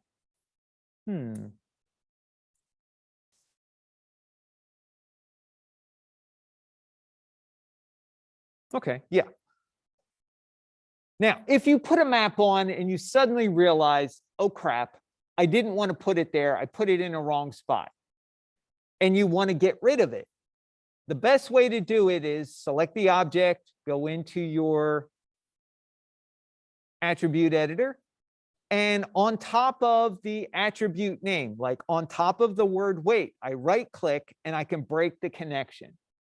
That means it will remove everything that I just put in. So when I break it, now notice it kept it at 0.5. So you will probably want to put it all the way back up to 1. So now we're back to, we got rid of that spec map, and now we're up to total uniform reflectivity. Now we want to plug it into roughness. So what I'm going to do is go down to roughness, click on the checker button, and I'm going to map another black and white checker into it. Now, here's the thing though. Since I got rid of it, it's not gone. It's still in my Maya file. It's just hidden. So this gives me a chance to kind of give you a quick rundown of how the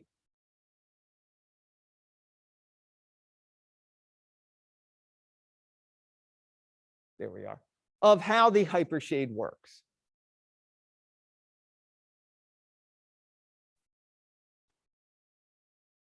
All right, so let me rename this. This will be sphere, my AI standard material, sphere.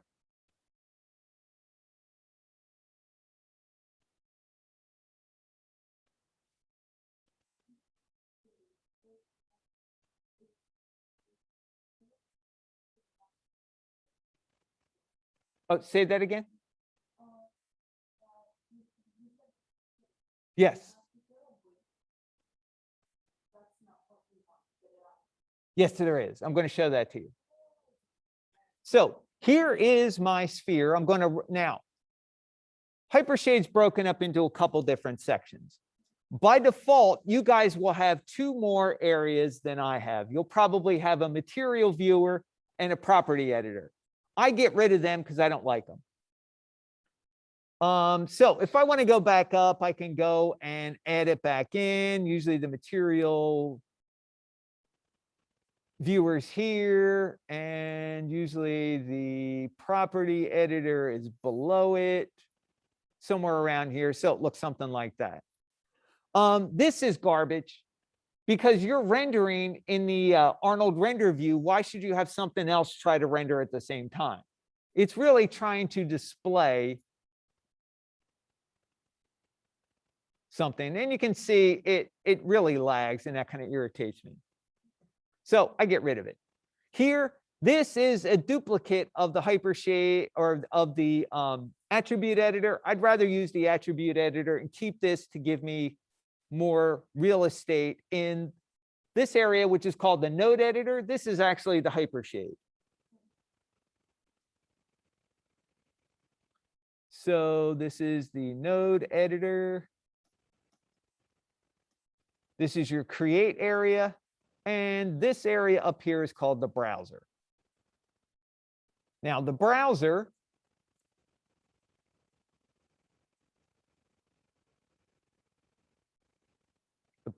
is where you have your materials. So notice there's some tabs up here. You got materials, you got textures. There's my wood texture that I put on the table. There's my checker that I got rid of. And there is my HDR image. So utilities, these are all the things that are connected to those images. Like there's place 2Ds for the HDR, place 2D for the table texture, place 2D for that checker. Now, my checker is no longer attached to my material.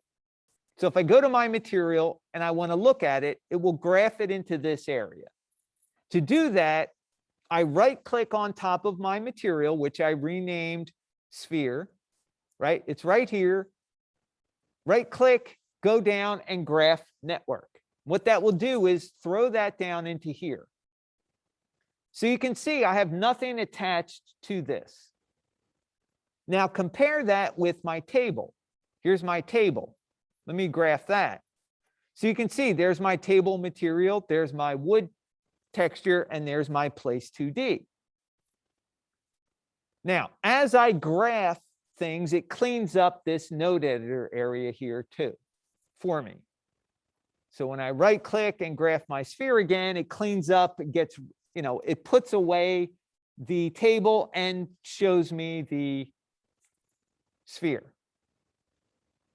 Now, notice I don't have anything attached to it, but my texture is still here. So in the hypershade, if you want to remove all nodes that are not attached and not being used, you go up in the hypershade to edit, delete unused nodes. Now you have to be careful if you've deleted or not deleted something, but you've removed something but intend to use it later. If you run this, this will get rid of everything not used. You'll just have to remake it again and attach it.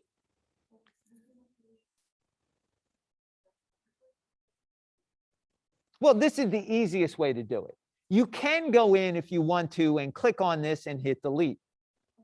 But you want to delete everything that's attached to it. Like you may delete the texture, but forget to delete the place 2D. That place 2D is still floating around. And when you hit the render button, the renderer is still going to go in there and read through all the nodes. And even if it's not being used, it's still going to index it. So why not get rid of all the stuff you're not doing? So here, let's go back to texture. When I run that delete unused nodes, it removes the texture, and it also removed one of the place 2D, the one that was attached to it. So really kind of an awesome utility to run. And generally, when you do your final render, you want to run this. In fact, you could probably run it on your scene that was taking a while to render, Adriana. You might have some unused materials in there that you made and decided not to use or remade. It'll get rid of all of those as well. So if I had a bunch of AI standard surfaces in here that were not being used, it would get rid of them too.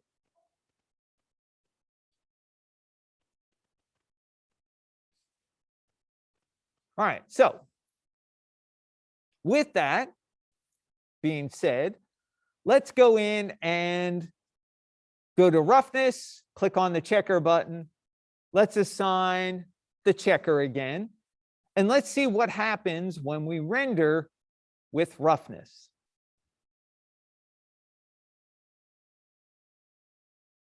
So it almost looks the same, but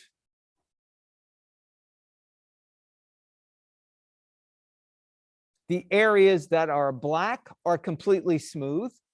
The areas that are white are completely diffuse. Now, your maps are not going to be extremes. So for example, areas that are completely smooth, probably not. They're probably going to have a little bit of roughness in it. Areas that are completely rough are probably not going to be completely rough. So notice I can lower it.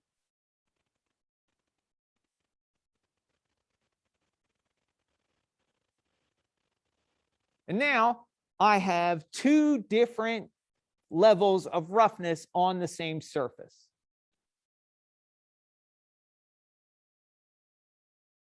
And like I said, I like to use the checker just so I can dial in and change what they look like and the amount of roughness level.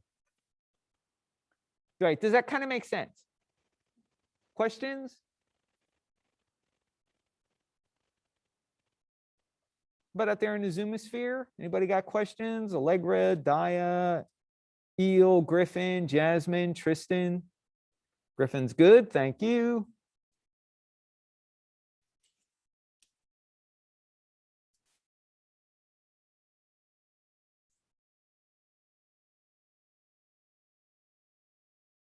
That checker thing is a default texture in Maya.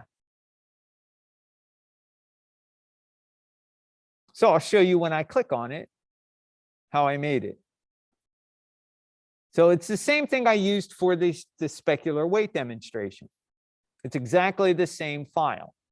So in the weight, I clicked on the checker button, and you'll notice I get 2D, 3D, environment, other textures. We generally want 2D, and you get a bunch of built-in Maya procedural textures. Checker's one of them. This time I'm going to use a file node though, because I'm going to go back. So let me click on file. So now I've mapped a file node in there, and I don't have anything, so now it's completely black. What I want to do is go back and, if I can, grab that water stain, which is right here. How big is that? Ooh, 1200 by 1200. I like that. So let's go save image as desktop.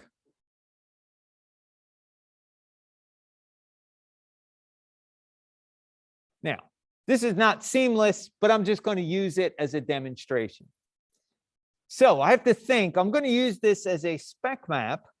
So what is the black going to give me in spec?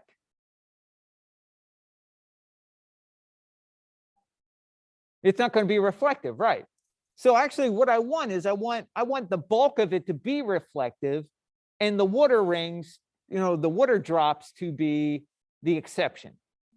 So what I need to do is invert this, but I can actually do that in Maya. I'll show you. So what I want to do is, let's minimize this. And let's take our file. And I'm going to drop it into my source images folder right here. Zen Garden. I've got a separate folder for more source images here. I'm just going to drop it in here so that Maya will recognize it.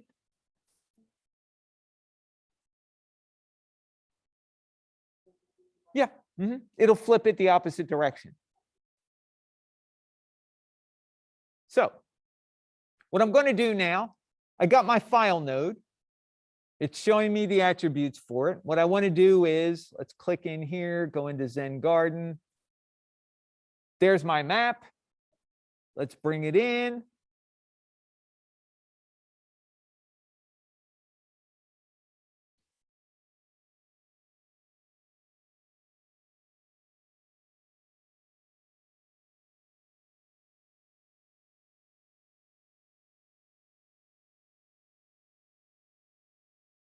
So we kind of got our reflectivity back.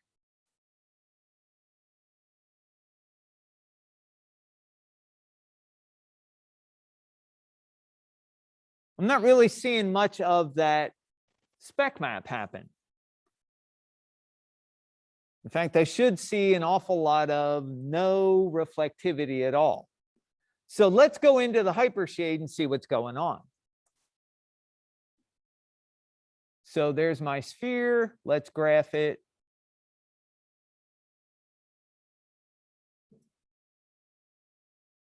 All right, so notice that I've got my out alpha, going into my specular. That's my specular weight.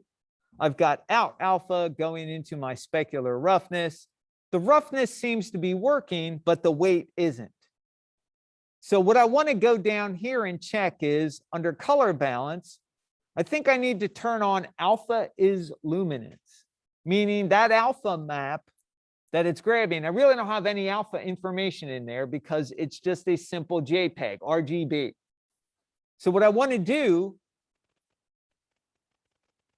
let me stop that. Let's save it. What I want to do is turn on alpha is luminance, and now it should take all of the RGB information and pipe it through the alpha channel. So I get luminance information. So now notice it worked. Everything is really non-reflective except for some of the dull water stains. I don't. So that now the map is working, but I want that effect to be inverted. So I can go down under effects and click the invert button.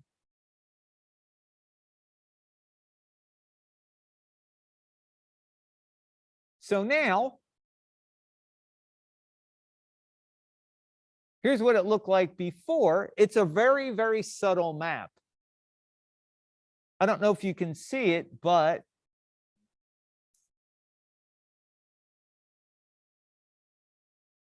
not much. It's mostly right here.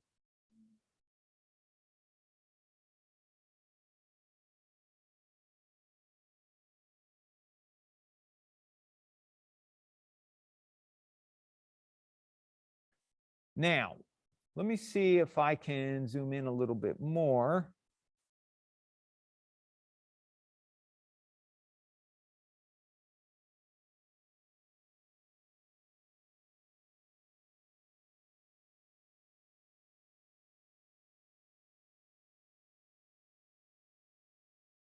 So you can see it's a very subtle map. I got a few little areas here that have that water stain on it.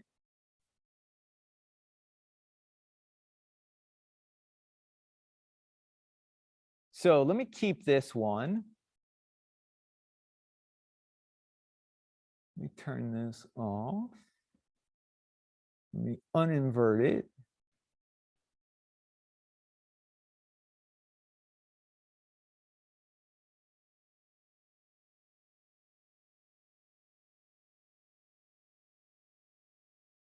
All right, so this is without that map on, and this is with it.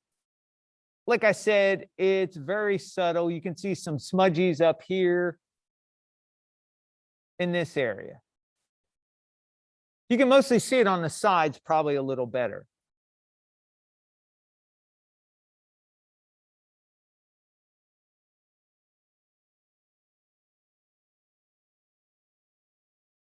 So if I wanted that map to be stronger, I'd probably need to go into Photoshop and make those stains a little bit darker.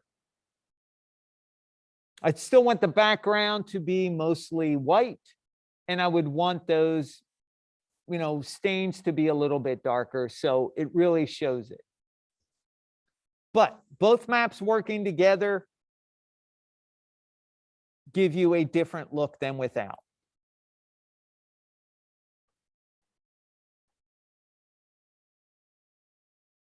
All right, now for the next part, to kind of show bump maps, what I'm going to do is, well, let's save this. Let's stop. Let's kind of zoom out again. Yep, that works. And what I'm going to do is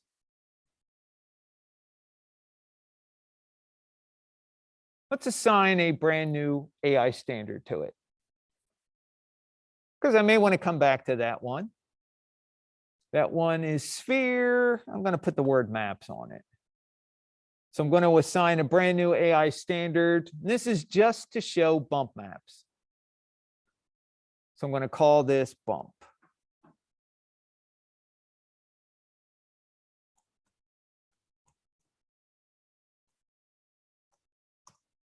Bump sphere. All right, so let's render that out. There we go. Let's make it dark like we did last time.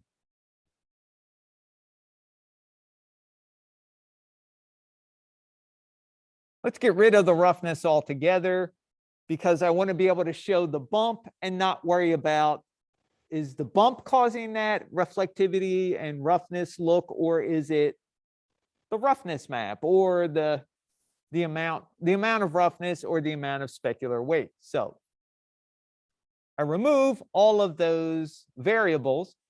Let's go down to the geometry section. And under bump mapping, this is where we're going to plug our bump map in. And for the bump map, I'm going to use another built-in Maya material. I'm going to go 2D, but this time I'm going to use noise, which is very random. You guys probably are familiar with noise from Substance. You use it a lot to kind of break things up and make things look like, you know, they've been used, or there's variation that's not predictable. So I'm just going to plug noise in. And you can see immediately what happened. So it kind of looks like one of those containers that's had mud or concrete put in it, but they didn't fill the whole container. Like areas where it goes right against the wall, and areas where there's gaps or air pockets. So it looks kind of weird. But if I turn my bump depth to 0, that's like having no bump at all. So this is the amount of bump at 1.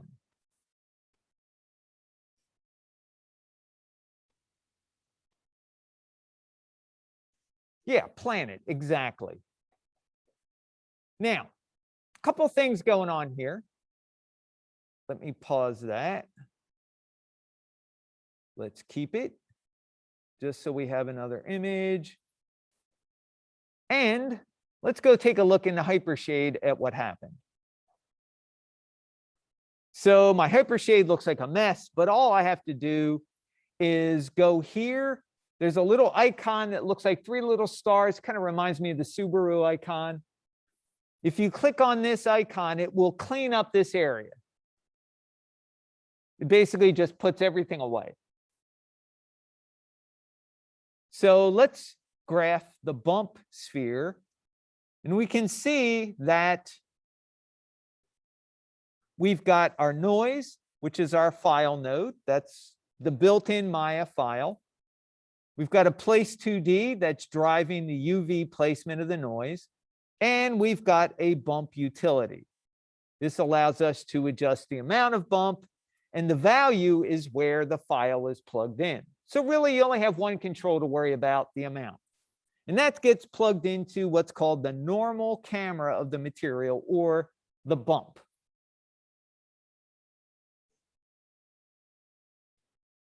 Okay, so with this, what I want to take a look at with you is what happens when you get a file node. So for example, this is a procedural. which means it's generated by the computer. It doesn't use pixels, generated by the computer. But I'm not happy with it. I think it's too big. I want to get it really fine so it looks almost grainy like my frame of the Wacom tablet I have.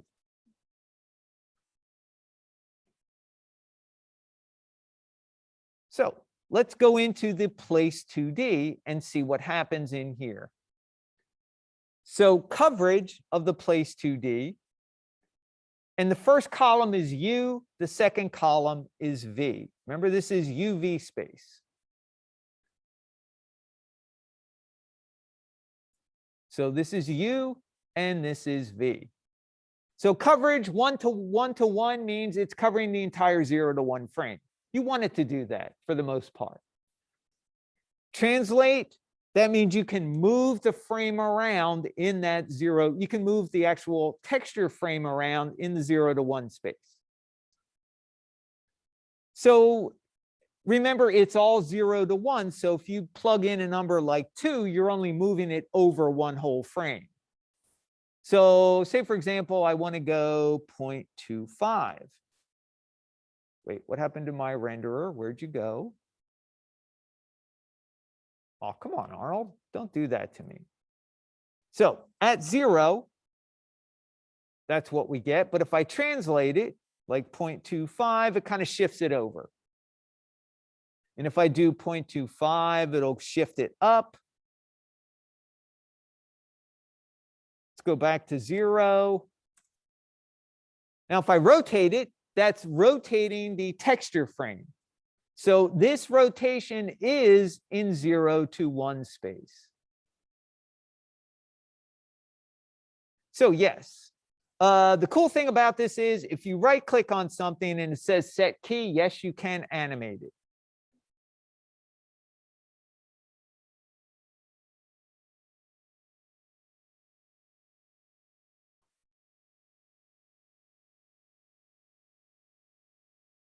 Now, repeat, that's really what I'm interested in. I want to repeat this texture on the object so it gets smaller. As it repeats or copies itself, it makes each iteration smaller to fit it in the frame. So right now, it is showing me 1 in U and 1 in V. If I change it to 2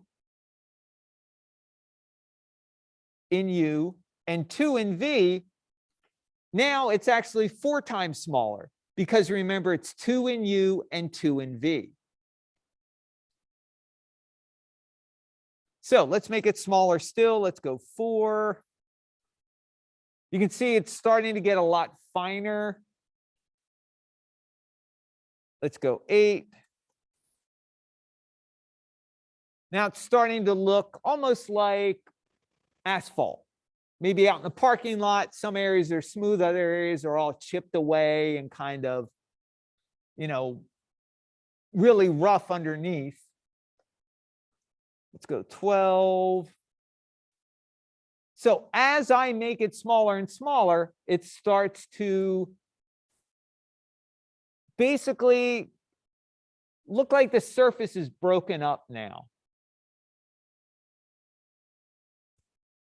Now, in addition to this, usually the first thing I like to do is get the amount of bump worked out. Sometimes I'll start scaling it or making it repeat, but a lot of times I like to try and knock down the amount of bump to get it to the level that looks believable. And that's going to be based on your reference. You got a wood texture. Can you see like little areas where the creases of the wood, you know, there's little cracks in it? Can you see areas where the grains kind of settled a little bit more? If you can, that's a bump map. You probably want that in your file. All right, now, what I want to do is I'm going to adjust the amount of bump. So to get back to that, let's go to the bump. And I'm going to cut the amount of bump in half. I'm going to go 0.5. Now you'll notice it's really dark, and that's because it's trying to mimic height, so it makes the areas that go down darker than the areas that go up. So honestly, I usually start with a bump map. Any bump map, I'll start at 0.1. And you can see that's still pretty intense at 0.1. So I'm going to lower it even more, like 0.05. Let's go 0.01. So now it's not nearly trying to make it look as deep, but notice that the surface is broken up. It's almost like a roughness map, which technically it's doing pretty much the same thing. It's breaking up the surface reflectivity, not with a map using black and white, but using height.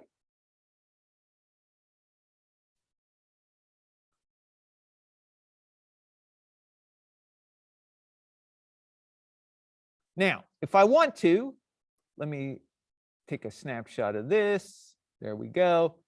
Let me stop that. Let me put it in negative so we can see what happens when we go negative. So what it should do is take all the areas that were black, make them white, all the areas that were white, make them black, and it should basically invert the map, which you can see it doing.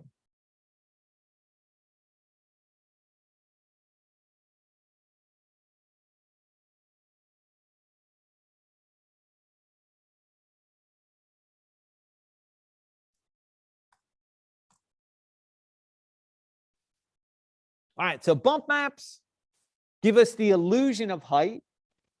And I say illusion because we really aren't seeing any effective profile change.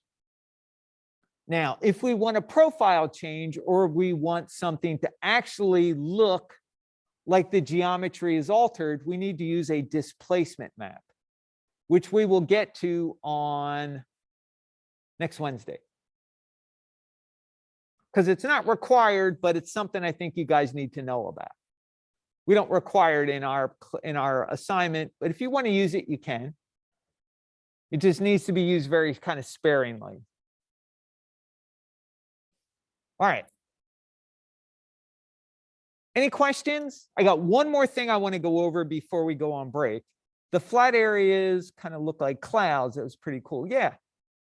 Like you said, Allegra, you can get it to look like a planet. And if you animate it, you can almost have it look like the clouds or the surfaces kind of moving around in the planet. All right. Any questions so far? Everybody good?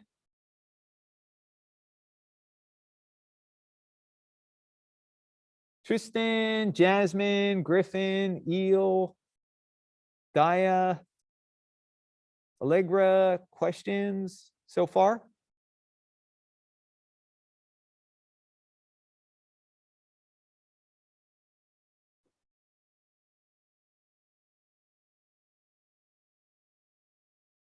All right. So one more thing I want to do is let's explore, and I don't even need to render this. Let's kind of explore what happens when you've got a surface that has a texture on it.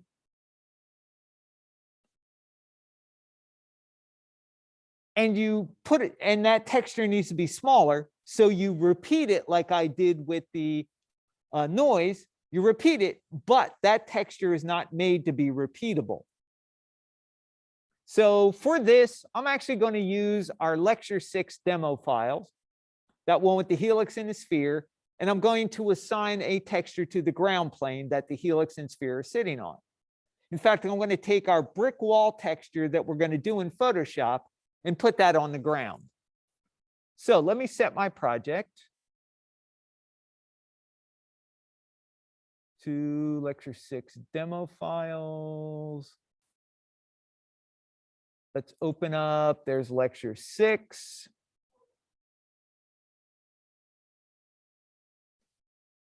And let me render this out real quick just to make sure. Well, let me get rid of everything in here.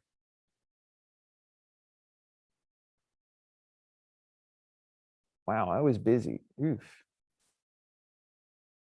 Okay, good. All right, that's good enough, rubber. I'll deal with that.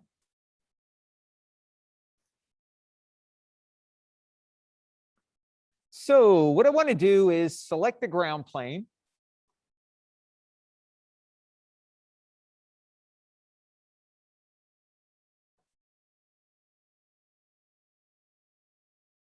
Allegra said it was a lot, kind of the node stuff went past you.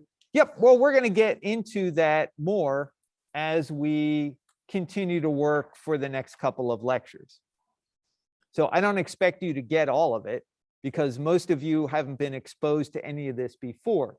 But just know whenever you plug anything in to a material in Maya, you're going to get nodes.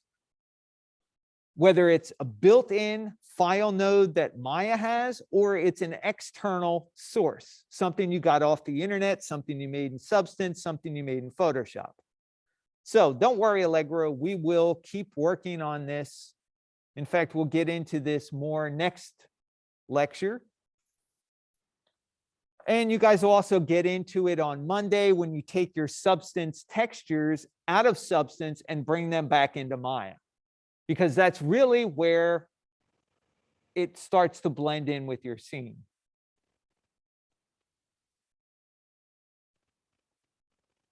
All right, so the ground plane,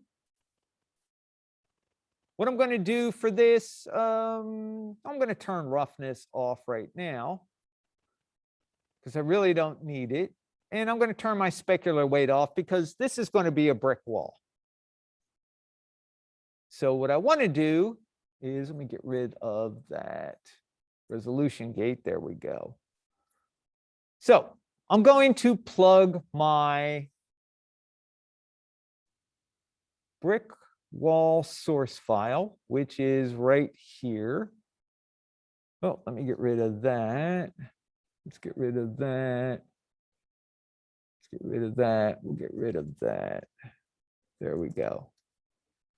All right, so there is our brick wall source file in all its glory. So I'm going to copy that. Let's put that in our demo files.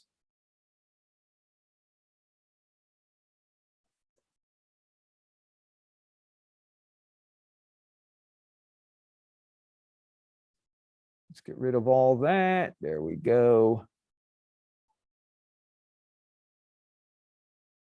Get rid of all my previous files. Here's the one I just copied in. So now it's in my source images. Now it's available to me in my project. So I select my object. We go to base. It's a color map, so it's got to get plugged into base color. That's where color maps go. And here, create render node, we want a 2D. It's an external source, so we want a file node. In the file attributes, we go down to the folder icon, which is where you go to get your file. There's my brick wall, and I pop it in. If I want to see it in my viewport, I got to hit 6. So there we are. Those bricks are huge. They're kind of like cinder blocks. Now notice my brick wall actual file is rectangular, but my surface is square. So Maya is going to squeeze it into that surface, that area. And you can see I got a watermark down here in the bottom left. And I think it's too big. I need them to be smaller. So if I want something to get smaller, I need to make it repeat more. I need to make it copy itself. As it copies itself, it's got to make it smaller to fit in the same space. So that is accomplished by adjusting the place 2D that is assigned to the file node. So let me just break this connection for now. And the reason I want to break it is because I want to show you what this looks like before. Let me get rid of, let me get rid of everything here. that is not being used. There we go. Dark rubber ground. So this is what my material looks like when I graph it. You'll notice that there's the material, and this is called the shading group. The shading group plays an important role. When you hit the render button, the renderer goes into the hypershade and asks the shading group what materials are assigned to you, what is assigned to those materials, what lights are attached to the object, what textures, what materials, what files, what utilities do you have plugged in. And all that information gets passed to the renderer through the shading group.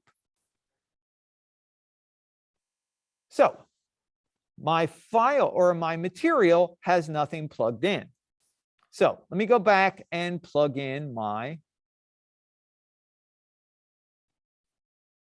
brick wall. So base, color, go to the checker button, create render node.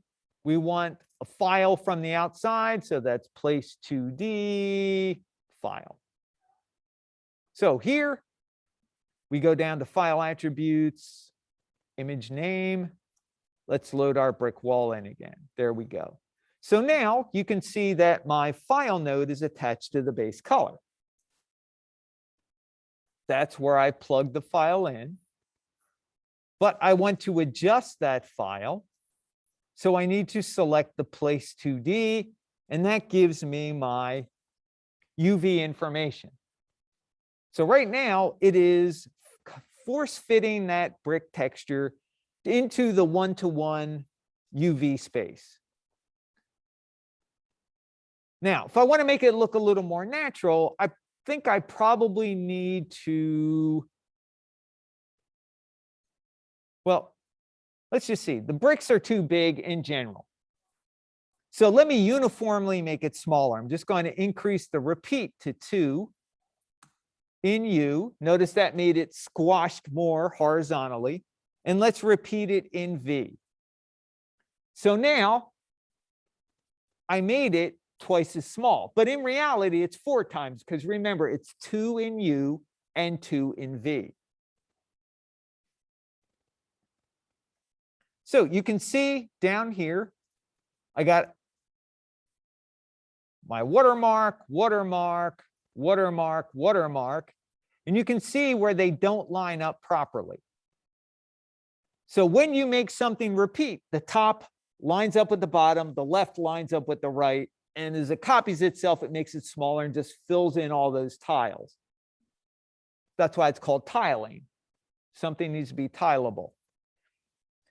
So we have the top lining up with the bottom, but notice it doesn't line up correctly.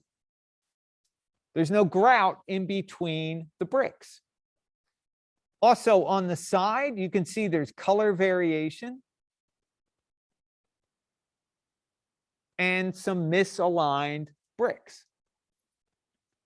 So this is not meant to be repeatable. That's why we're going to take it into Photoshop, make it so that we minimize all those seams, we get rid of the watermark, and when you go to repeat it, your eyes are not going to be able to tell immediately that it's repeating. It should be really, really minimal. Also, I don't like the fact that those bricks look really pretty squashed. So I think I might want to repeat it more in U. Well, let's try more in U than in V. So that kind of made them squashed even more. I don't like that. So let's try V. Let's try making it repeat 3 times in V. All right, so that feels a little bit better like this. Those bricks are a little bit wider.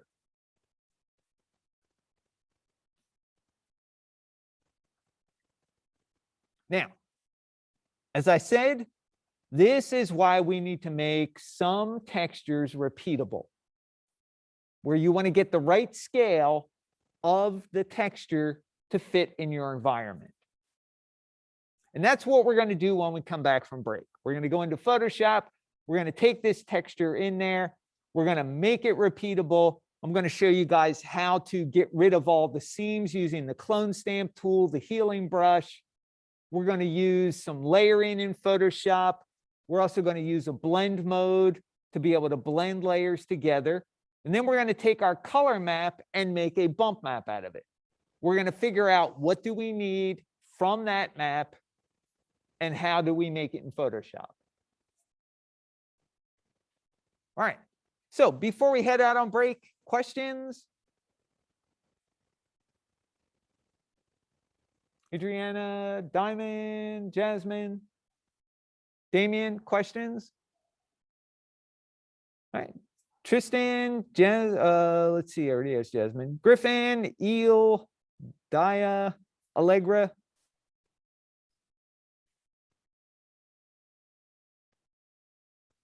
It's okay if you don't know any or think you have any questions to ask. You can always ask them later, write them down as you get them, and then either hit us up in lab or, send me a message, send me an email, see me in Discord, be happy to answer questions. All right, so let's take a 20-minute break and let's come back at 9:45.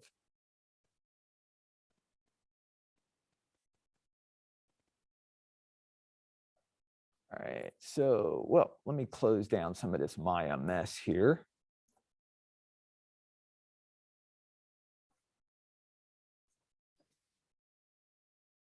Save as. Let's go lecture 8. Quit out of Maya. Why? Because it slows down my rendering process when I try and render out the Zoom lecture. Okay, here we are. So let's come back. Ran a little bit over, but let's come back at 9:45. So I'll see you guys back here in 20 minutes.